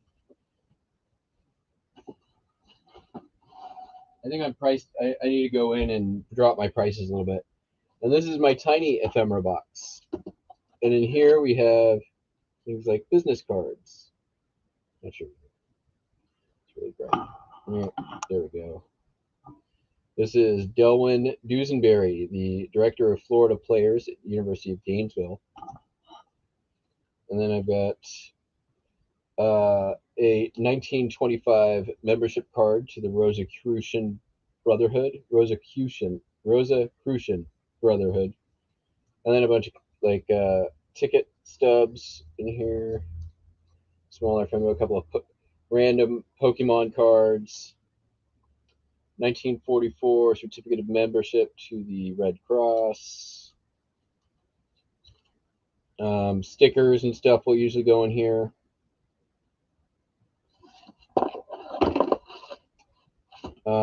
It's really hard to do by type if you're doing a wide variety. It's just my opinion.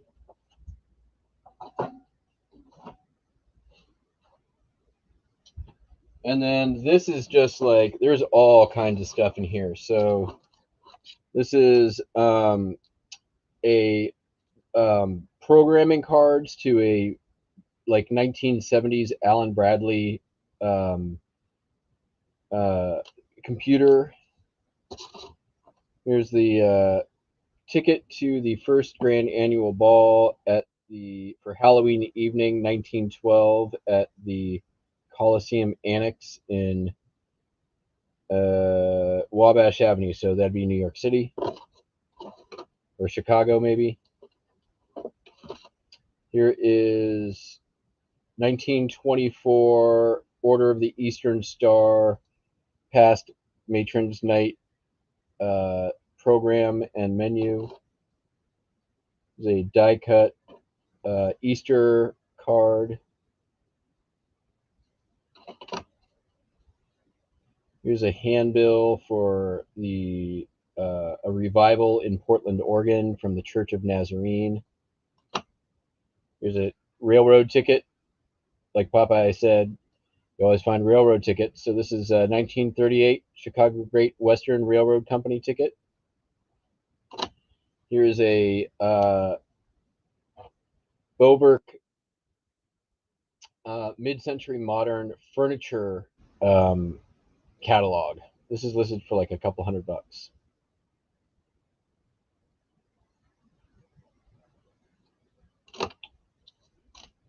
Here is a posted beer coaster.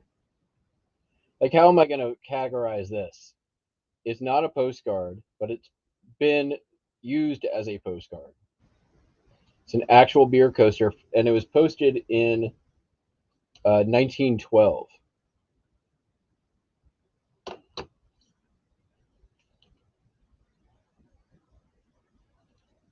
A Abraham Lincoln Christmas card. Here is a really old, what year was this? Recipe card for jellied fruit pudding. Jellied fruit pudding. There's a window decal from the 1960s for the University of Hawaii. Another handbill for a free lecture on Christian Science from 1938. Bridge tally card. Sold one of those recently. This is a informational card from the Washington State Building at the whatever the Portland Expo was a while ago. So yeah, I mean, start your baby right. Here's one of our favorite whatever cards, but this one I listed because it has a puppy. I don't remember what this is. What is this? Oh, right. This is a 1923 from the American Consular Service, basically paying them for admittance in the United States. And this was part of this person came in on the White Star Line, and I've got tickets somewhere in here as well for that.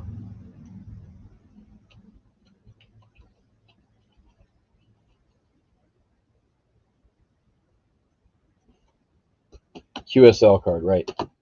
I try not to remember that. Here's another like business card, trade card for J.E. Hopkins Groceries Flour Feed in Williamsport, PA.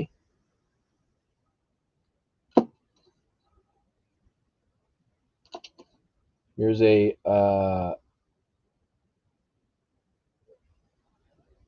like a brochure for the Maid of the Mist, Niagara Falls. You could ride the Maid of the Mist for only $1.15.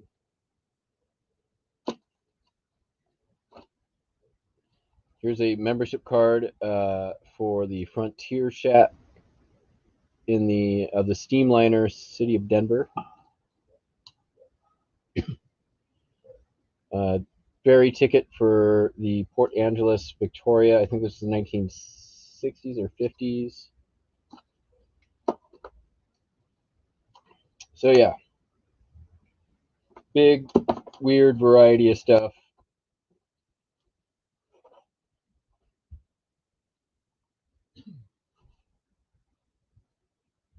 All right, let's pull some more orders.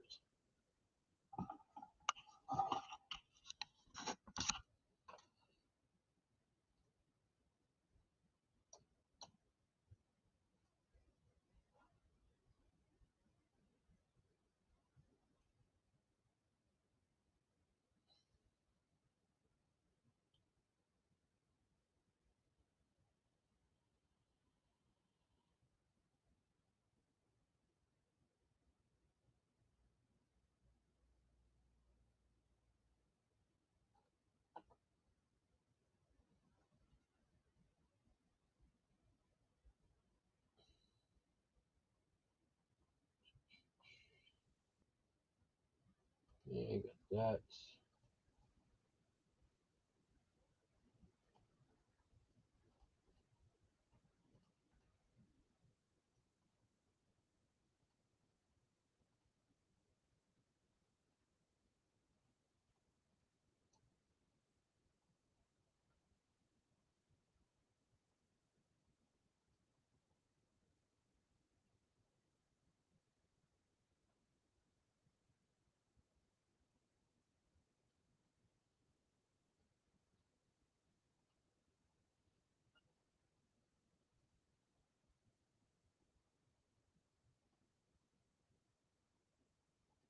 So the way I like to, when I'm pulling orders, what I do is just open tabs on my browser for each item. Hopefully. So there we go. Open tabs for each item, right? And then as I pull the item, I just X out the tab. That way I can see full on my computer visually what I'm pulling.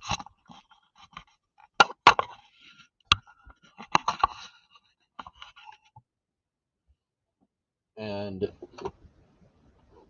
if I forget when I step away from my computer, I can just look back and be like, oh, that's the thing. So I've got a couple of belt buckles.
Belt buckles are one of those things that I've never really figured out the most efficient or a efficient organization method of.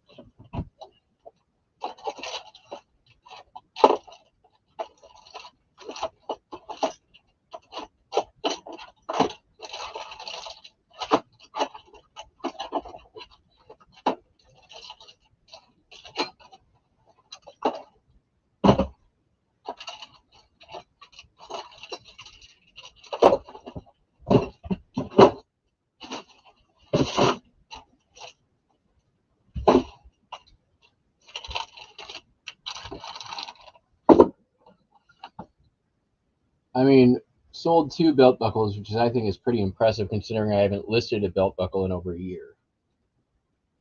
Well, that's not entirely true. I've listed a couple of belt buckles, but most of the ones that I listed were about a year ago. Lakeland, Autumn, Washington.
See you, Popeye.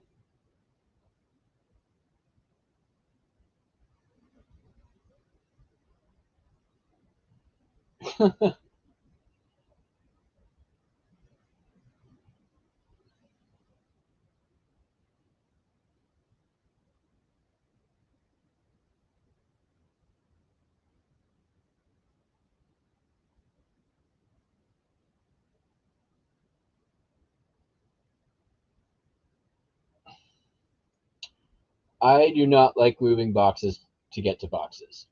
I don't like using bins. Period. Like this stuff right here is inherited inventory system, and I will be doing away with it as soon as it is makes sense.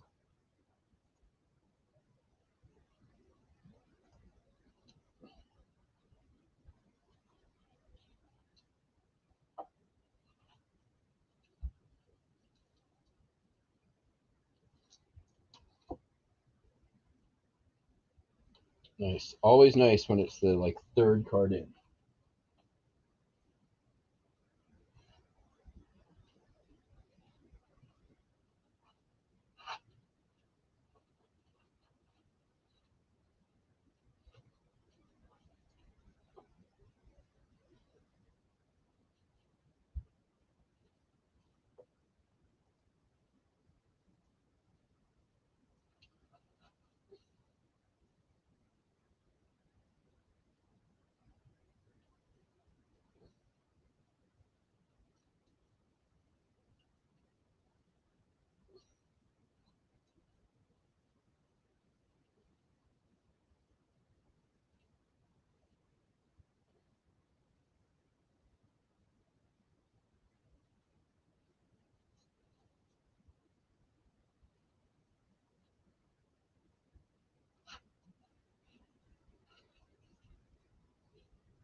What the hell? Alright, well, where's all my Du Bois? Where's all my Du Bois? They're not Du Bois. There's Punxsutawney. They end up in here somehow. Punks. You know, Punxsutawney. There's Du Bois. There's Du Bois. I have almost sold all the Du Bois cards out of that collection. That's crazy. There were a lot.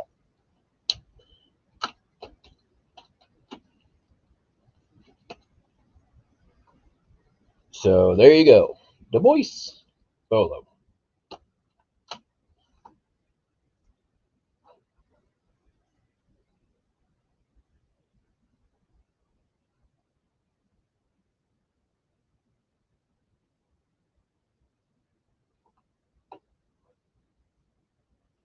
RA is retail arbitrage. Yes.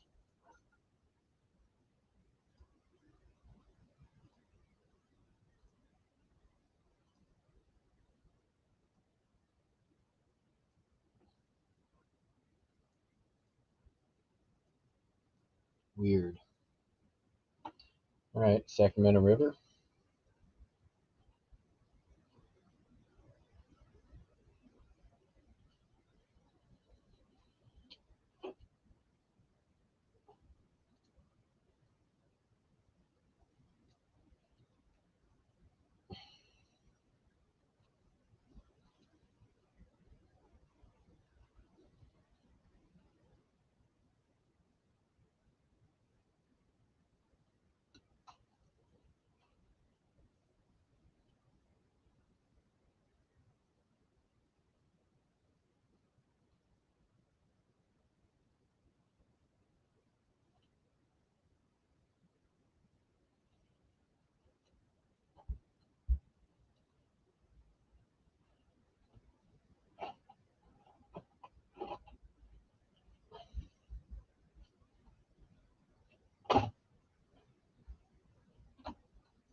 I gotta start listing my international cards.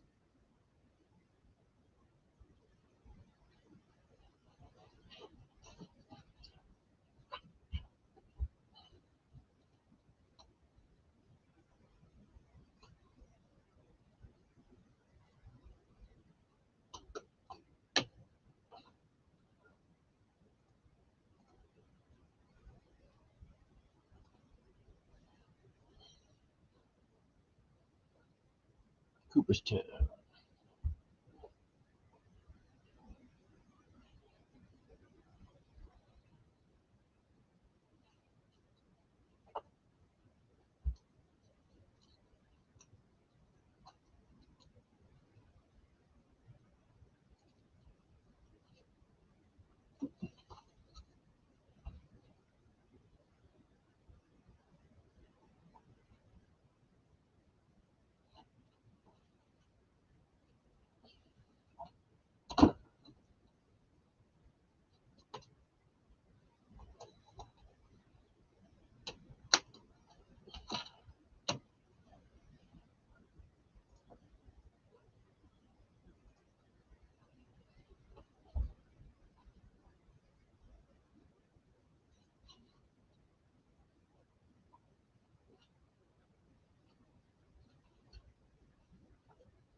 It is cold down here.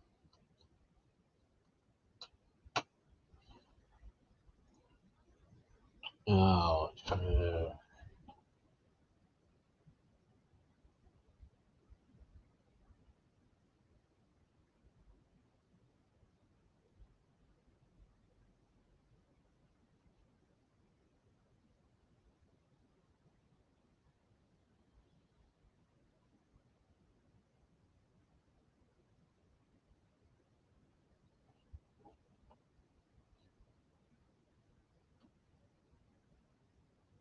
All right.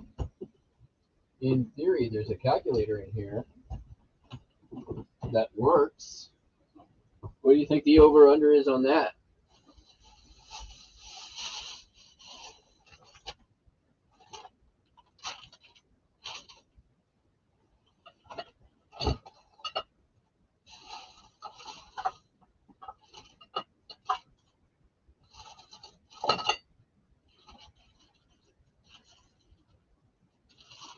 Oh my god.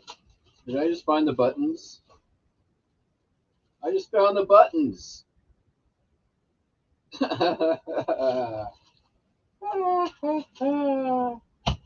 A year later.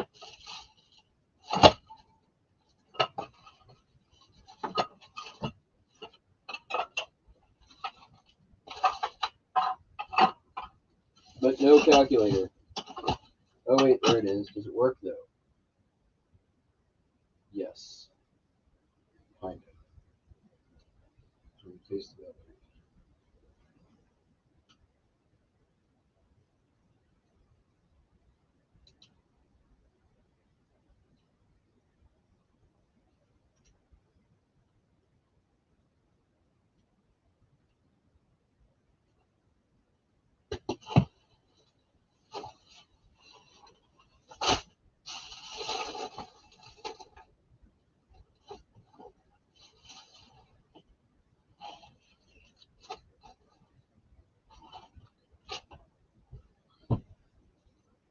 I don't think those were the buttons. Maybe they were. I don't know.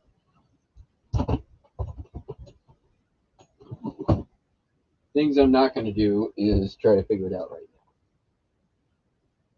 now.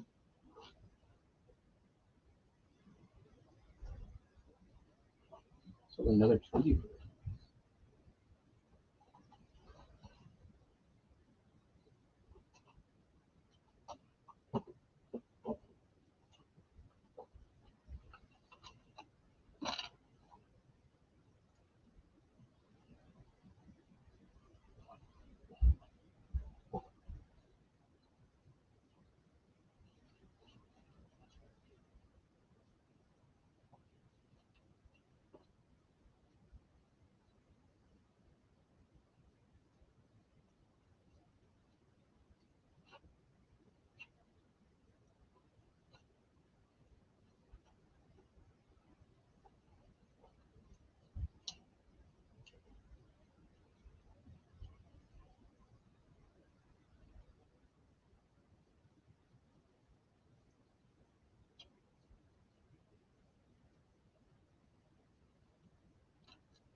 Jeez.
Oh, no wonder. Because I'm a dummy. Germany, Italy. Should be in here.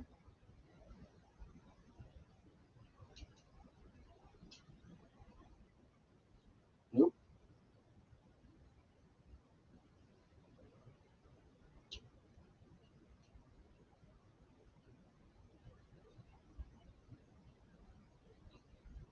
Hmm.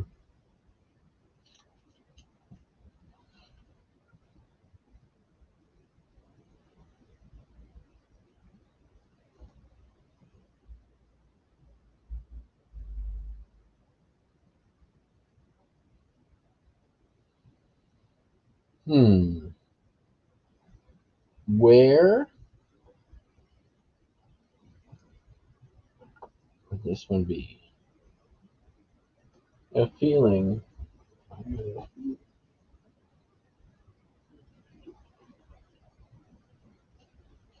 Italy. Maybe in this one. Where did I put it? Military.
All right. These are the first, like really the first postcards that I listed in earnest. I got a feeling what I'm looking for is in here.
Like some of these are, I keep them in here. These never got unsleeved because they're just the quality of the cards is so good. They're in such amazing condition.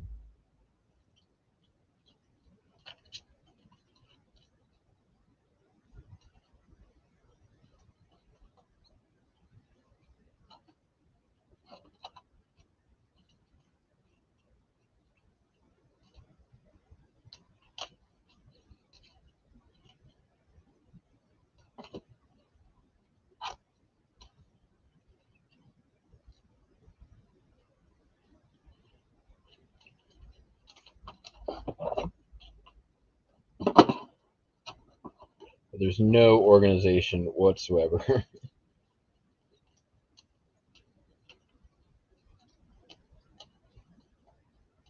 They've kind of just inhabited their own box because they're slow sellers.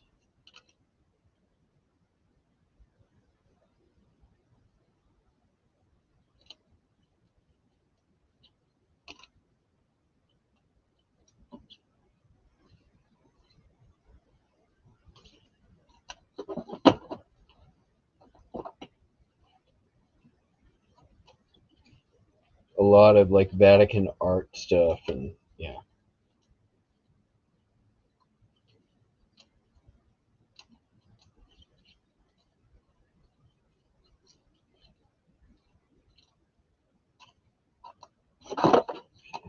Well, we'll just skip it, I guess.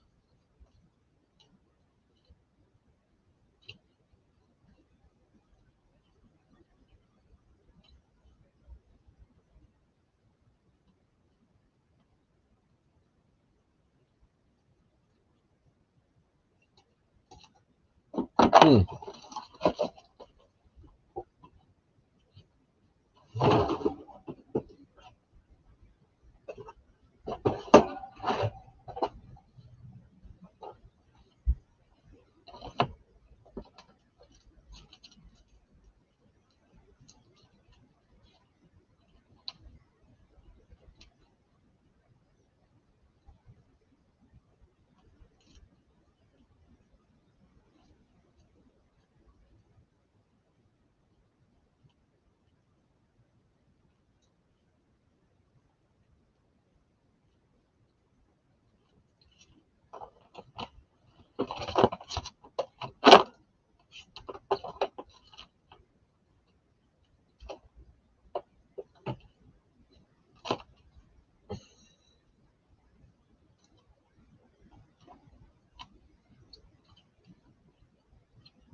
All right, guess I'm skipping it.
Last one.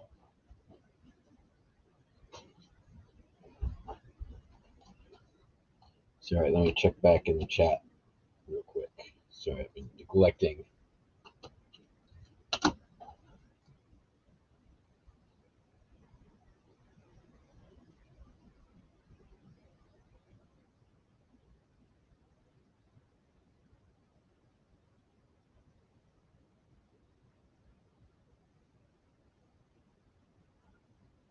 I stand overhead and then lay them flat, then take a photo without a glare, angle it correctly, and then go in and adjust your contrast usually and brightness using the photo editor.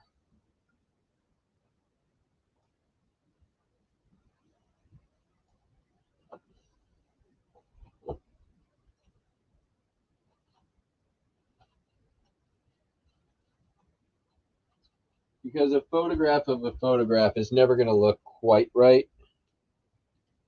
So I go in and I fix it to where I like it.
Sorry.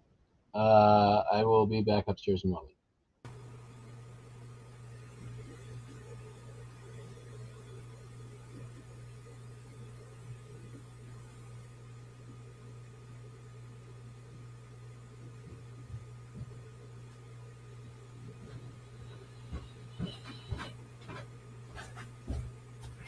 So is Dawn still here?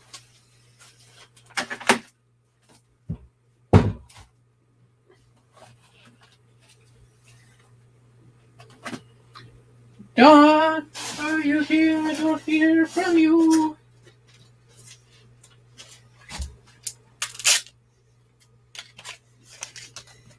Yes. Okay. You may remember this.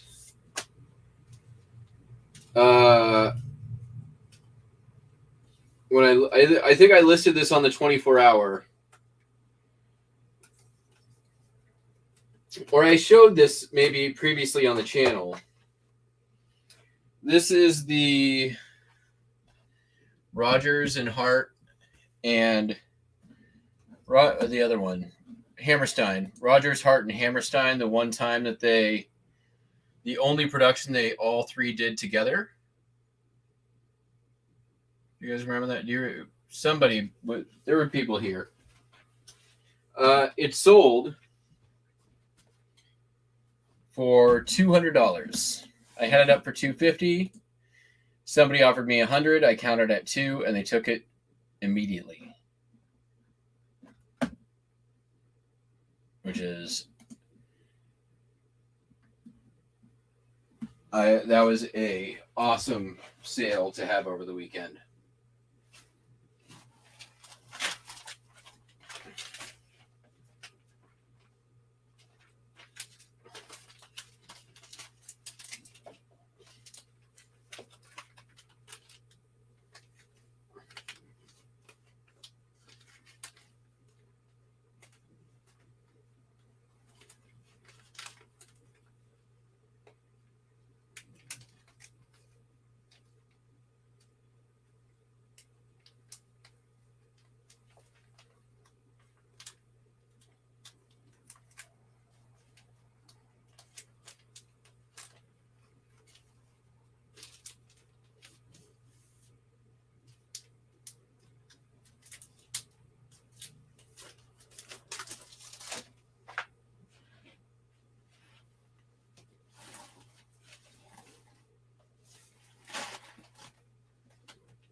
right. So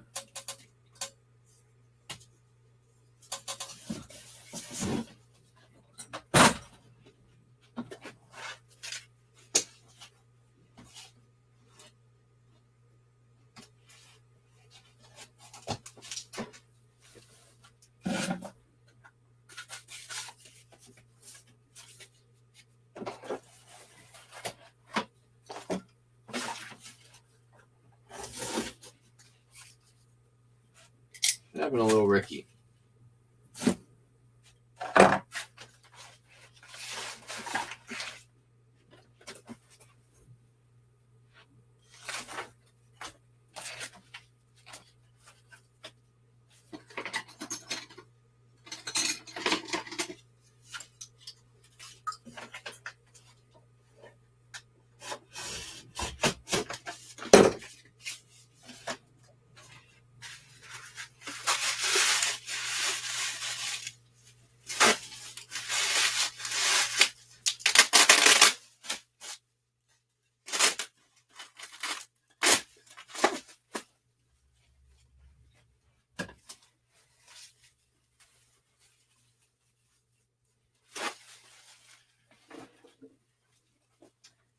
You know, I think Popeye was on to something. I may end up taking a nap myself today.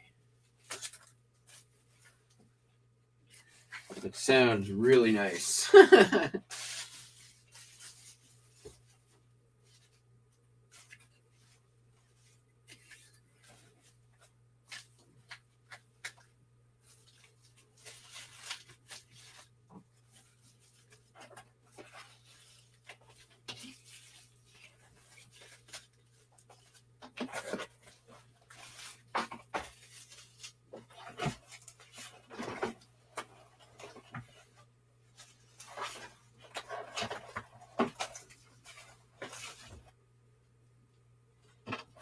Especially since my brain ain't working.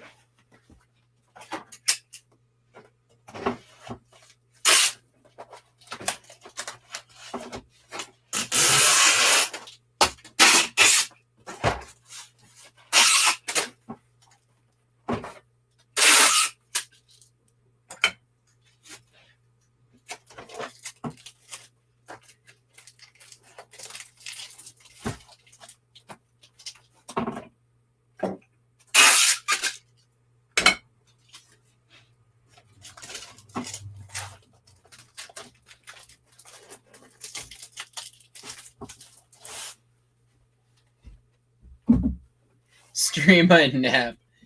I don't know.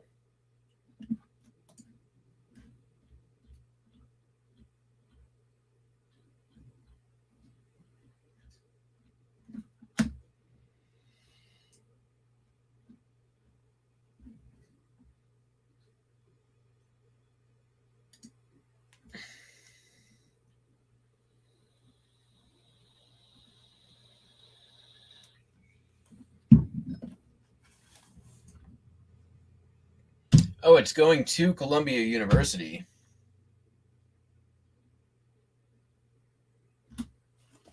That's cool.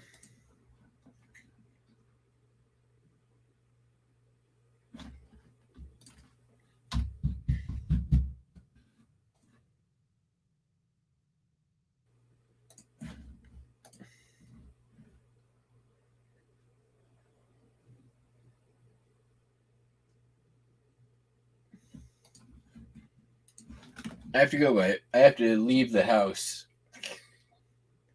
to go buy milk.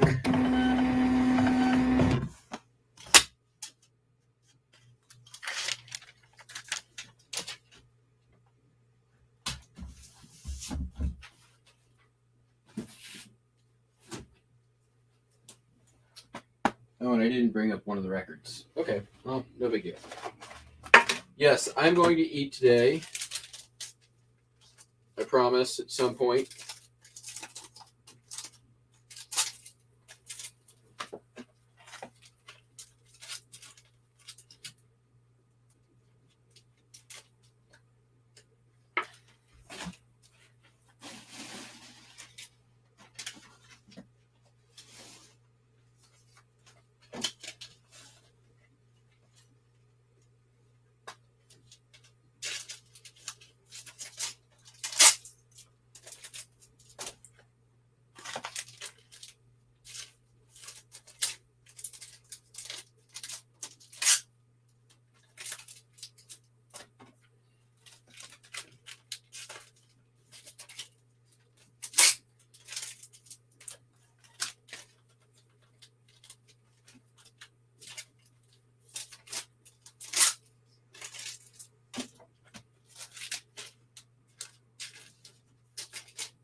bubble wrap. Excuse me, Winnie.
I think I only have 5 of the Tweety Birds left. So a little over half sold through.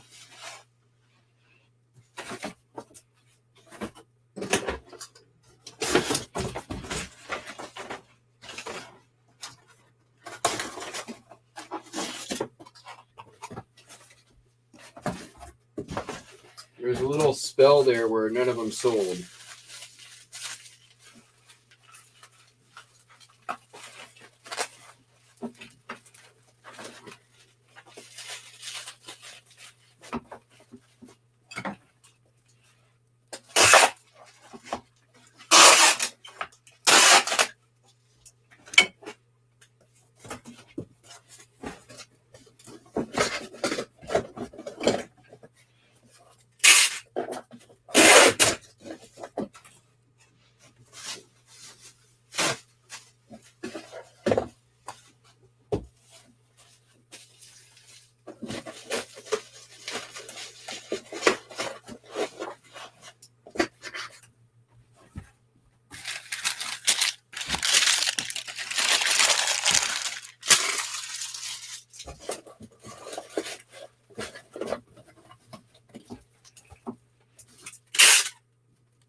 Already, Lou. What? You want to say hi? Come here. You want to say hi to the peeps? You want to say hi to the peeps like Buster does? Come on. Nope. Come here.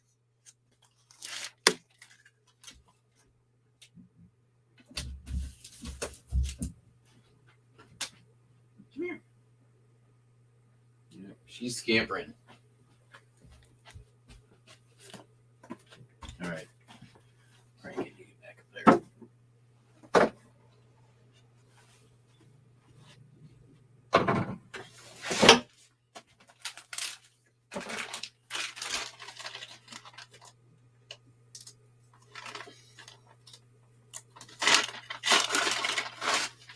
Sold a Labatt's bottle opener belt buckle. It's going overseas. The customer paid too much money. Let's see here. What were they in at?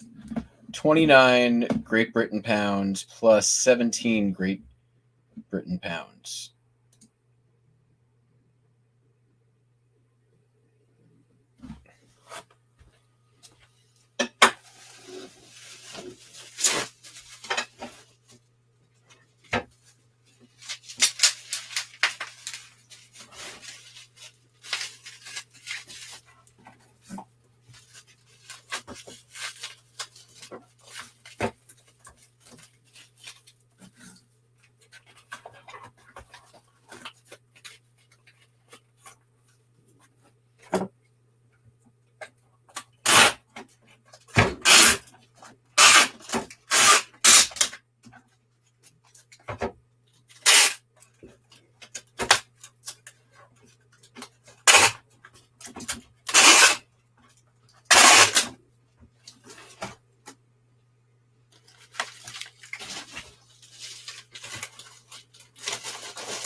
Well, thank you, Kelly. That's very nice.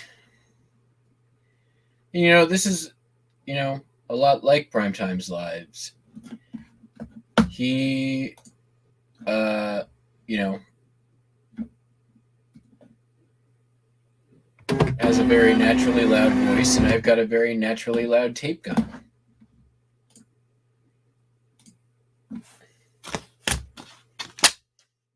Same diff.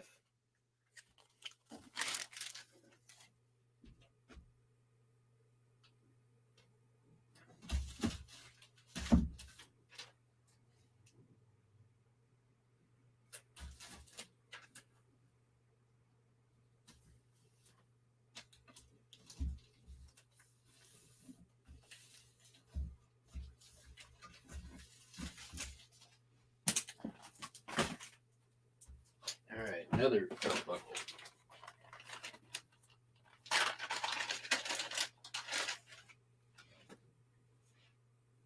Y'all should go blow up his channel and tell him to have me on his show.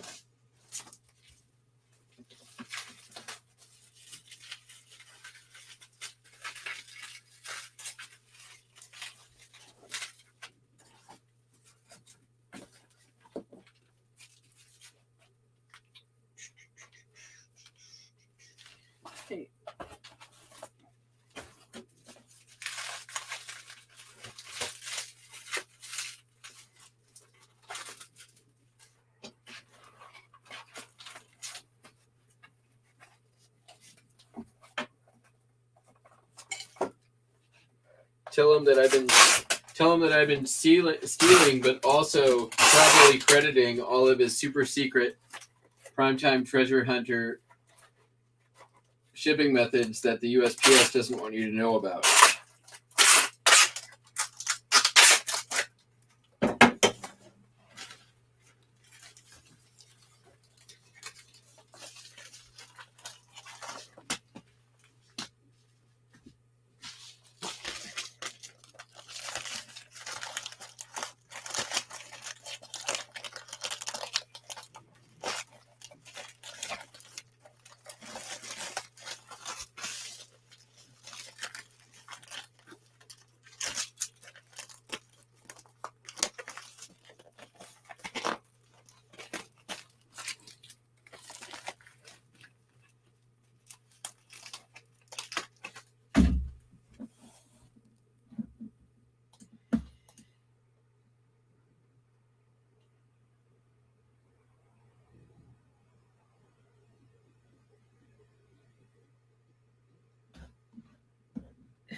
All right, hold on. This is where you are with your item descriptions.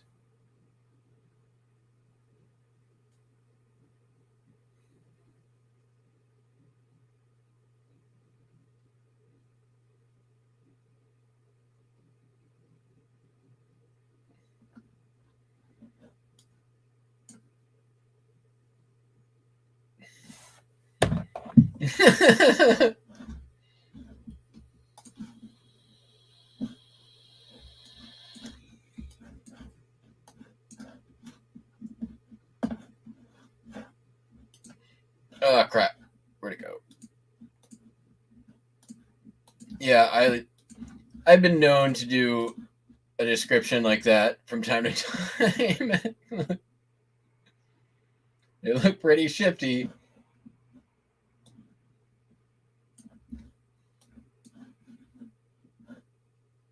All right. Looks like he's seen. I assume that probably says seen some things. Seen some stuff. Yep. Hey, I don't disagree with that.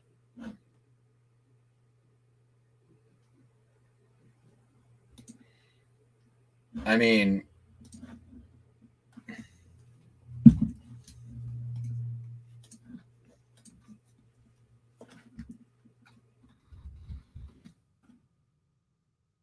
at that doll. That doll has seen some stuff. Let me tell you. Yeah. She's like, I'm gonna fuck you up.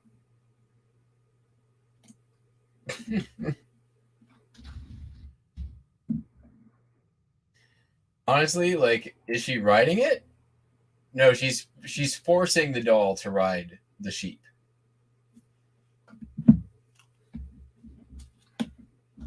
That doll is used the safe word like 50 times. All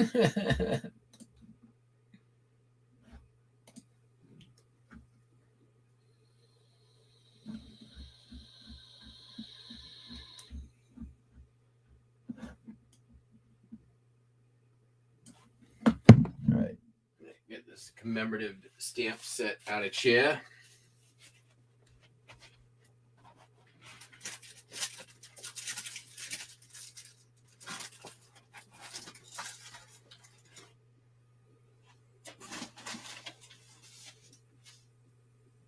That ain't gonna work.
I just get that into a regular envelope? That would be awesome.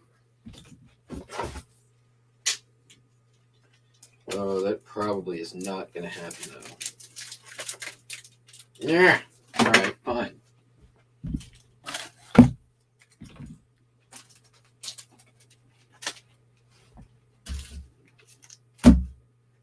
Did I not print the stupid thing for this?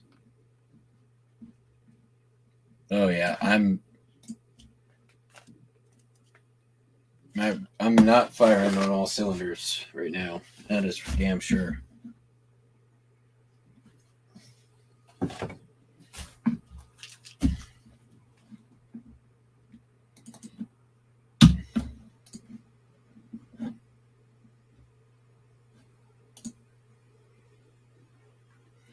going to sit down. I'm going to do these postcards. This is what's going to happen. I'm going to set these aside.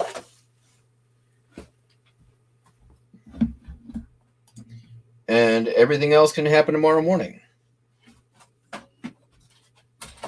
I'm going for 4 hours, which is ridiculous and unnecessary. And I'm half done.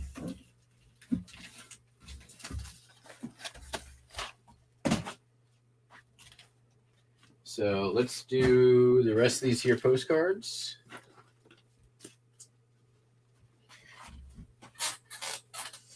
And everything else gets done tomorrow. How did it get to be 1 o'clock?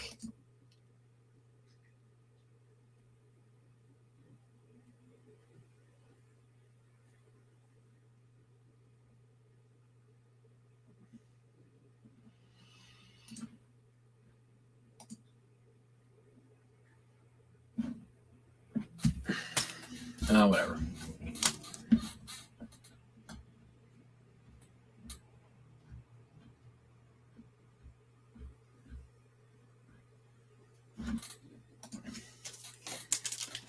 Well, a lot of this is orders that have also come in that I would normally be shipping tomorrow anyways, instead of today, because they've come in well past the shipping deadline. So that's why. So it'll be a shorter show tomorrow.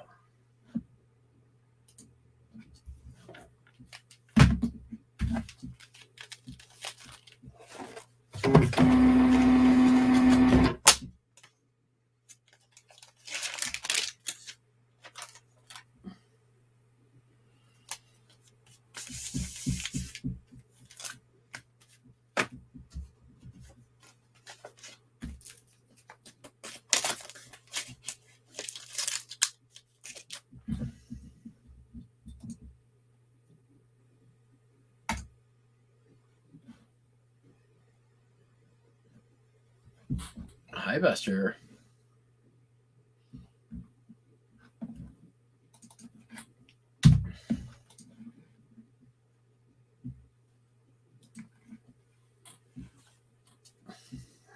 Just lay down.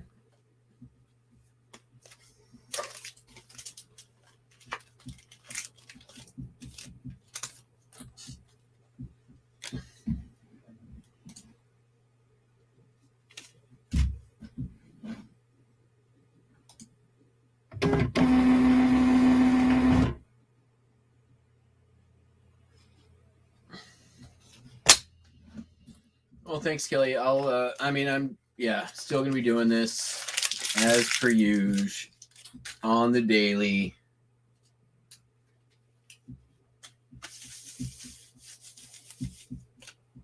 Right, Buster?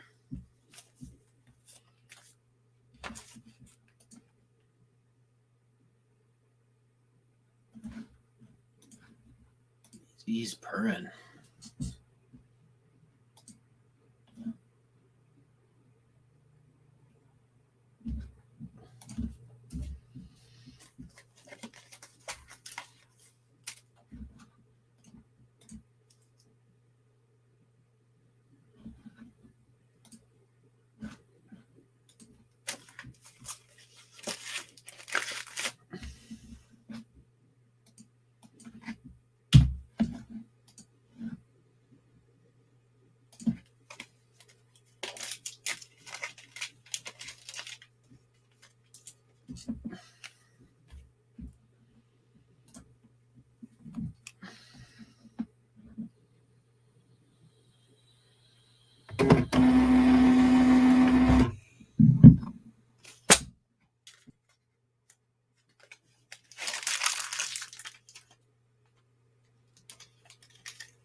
It's got to be that one.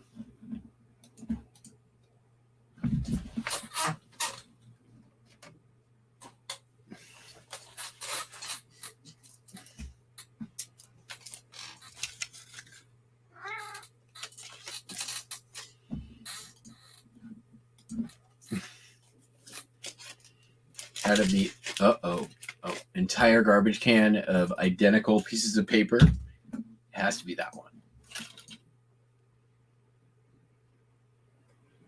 Yeah, Kelly, definitely. Good luck at your new job. What is the new job? What's your new job?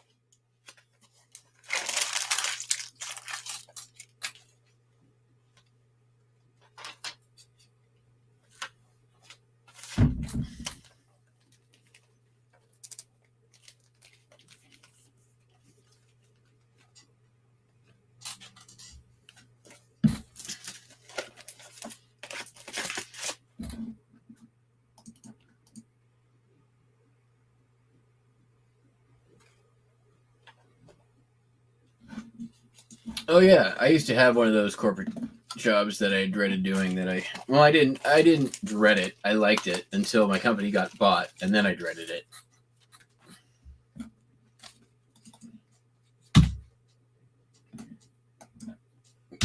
Never a good thing when the shitty company you work for gets bought by a shittier company.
So I've been kind of like out of curiosity the last week or so, periodically like looking up, like Googling people's names who are buying postcards just to see what, are there, is it like a postcard show? Is it a bunch of olds buying postcards in a dying hobby? Or is it younger people buying postcards for whatever reason? And surprisingly, and I'd be interested to see for the other people who are selling postcards, if I'm sure the same would be true for anybody, but I'd say like a good 80% for the people that I'm able to find easily don't even have gray hair yet. Like are clearly under 50, which is both, I think, interesting and promising. I'm not doing like deep dives or anything.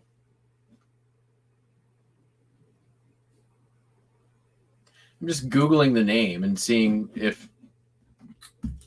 there's the person's location and image comes up. I'm not like deep diving anybody. Don't get weird. I was literally curious about the age range of the clientele.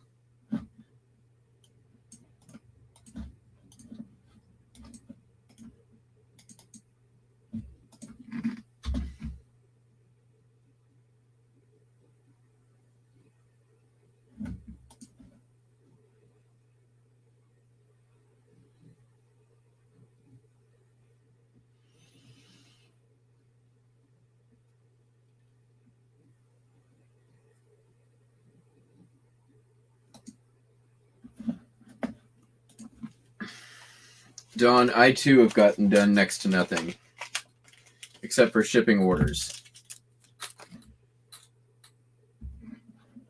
I did get a lot done yesterday, though.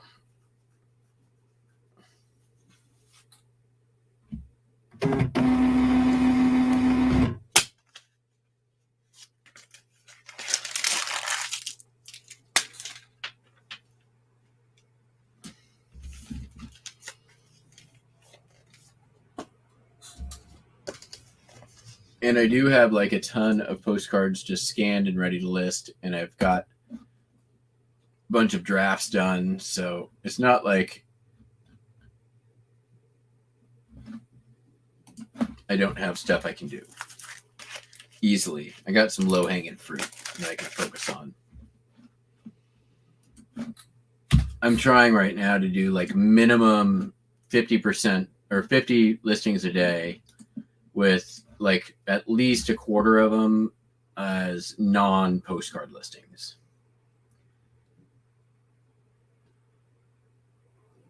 And really my target is more of like $1,000 listed a day is really what I'm trying to do.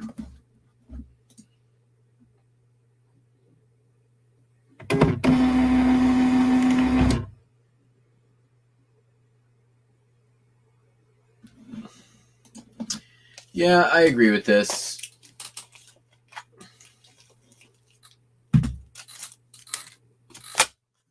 I think it's got well more than 10 years.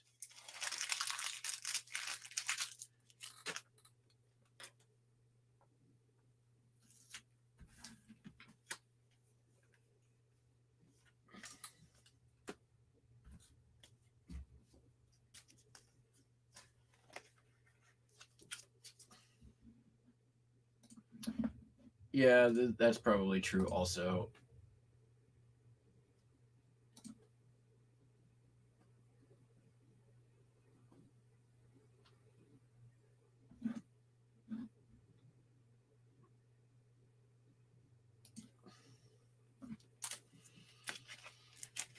Hard to say, hard to predict the future. I'm just, trying to get a like rough estimate of, mean age of clientele.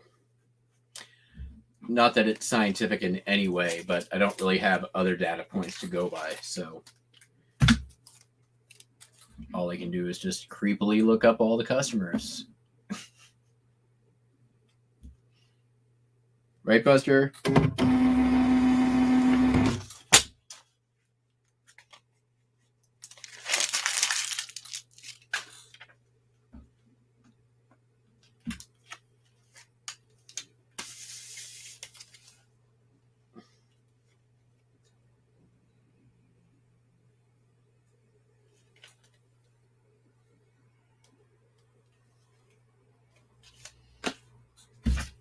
All right, last one for today, y'all. Hooray! How many does this leave us with? This will leave with 7.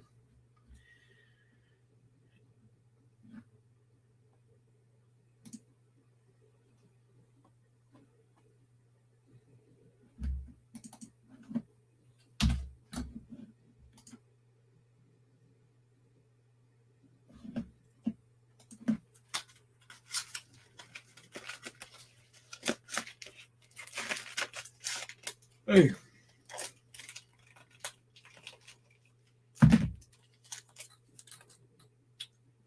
You gonna come douse me in some sleeping powder, Buster? Yeah?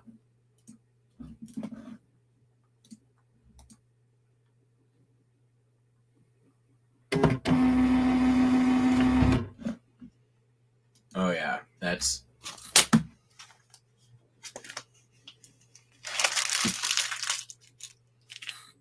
All right. Well, folks, that is all the cards. Okay, Buster, excuse please. I know.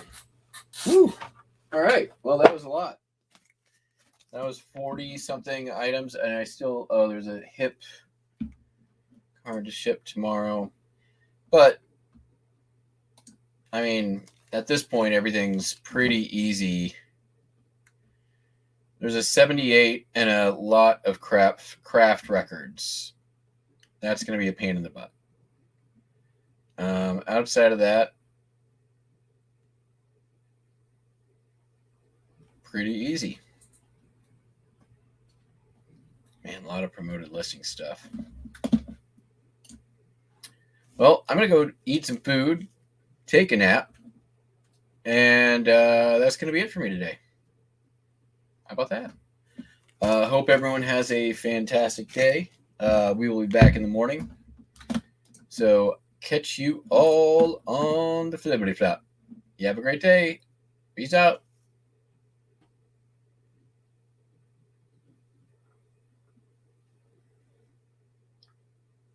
Bye.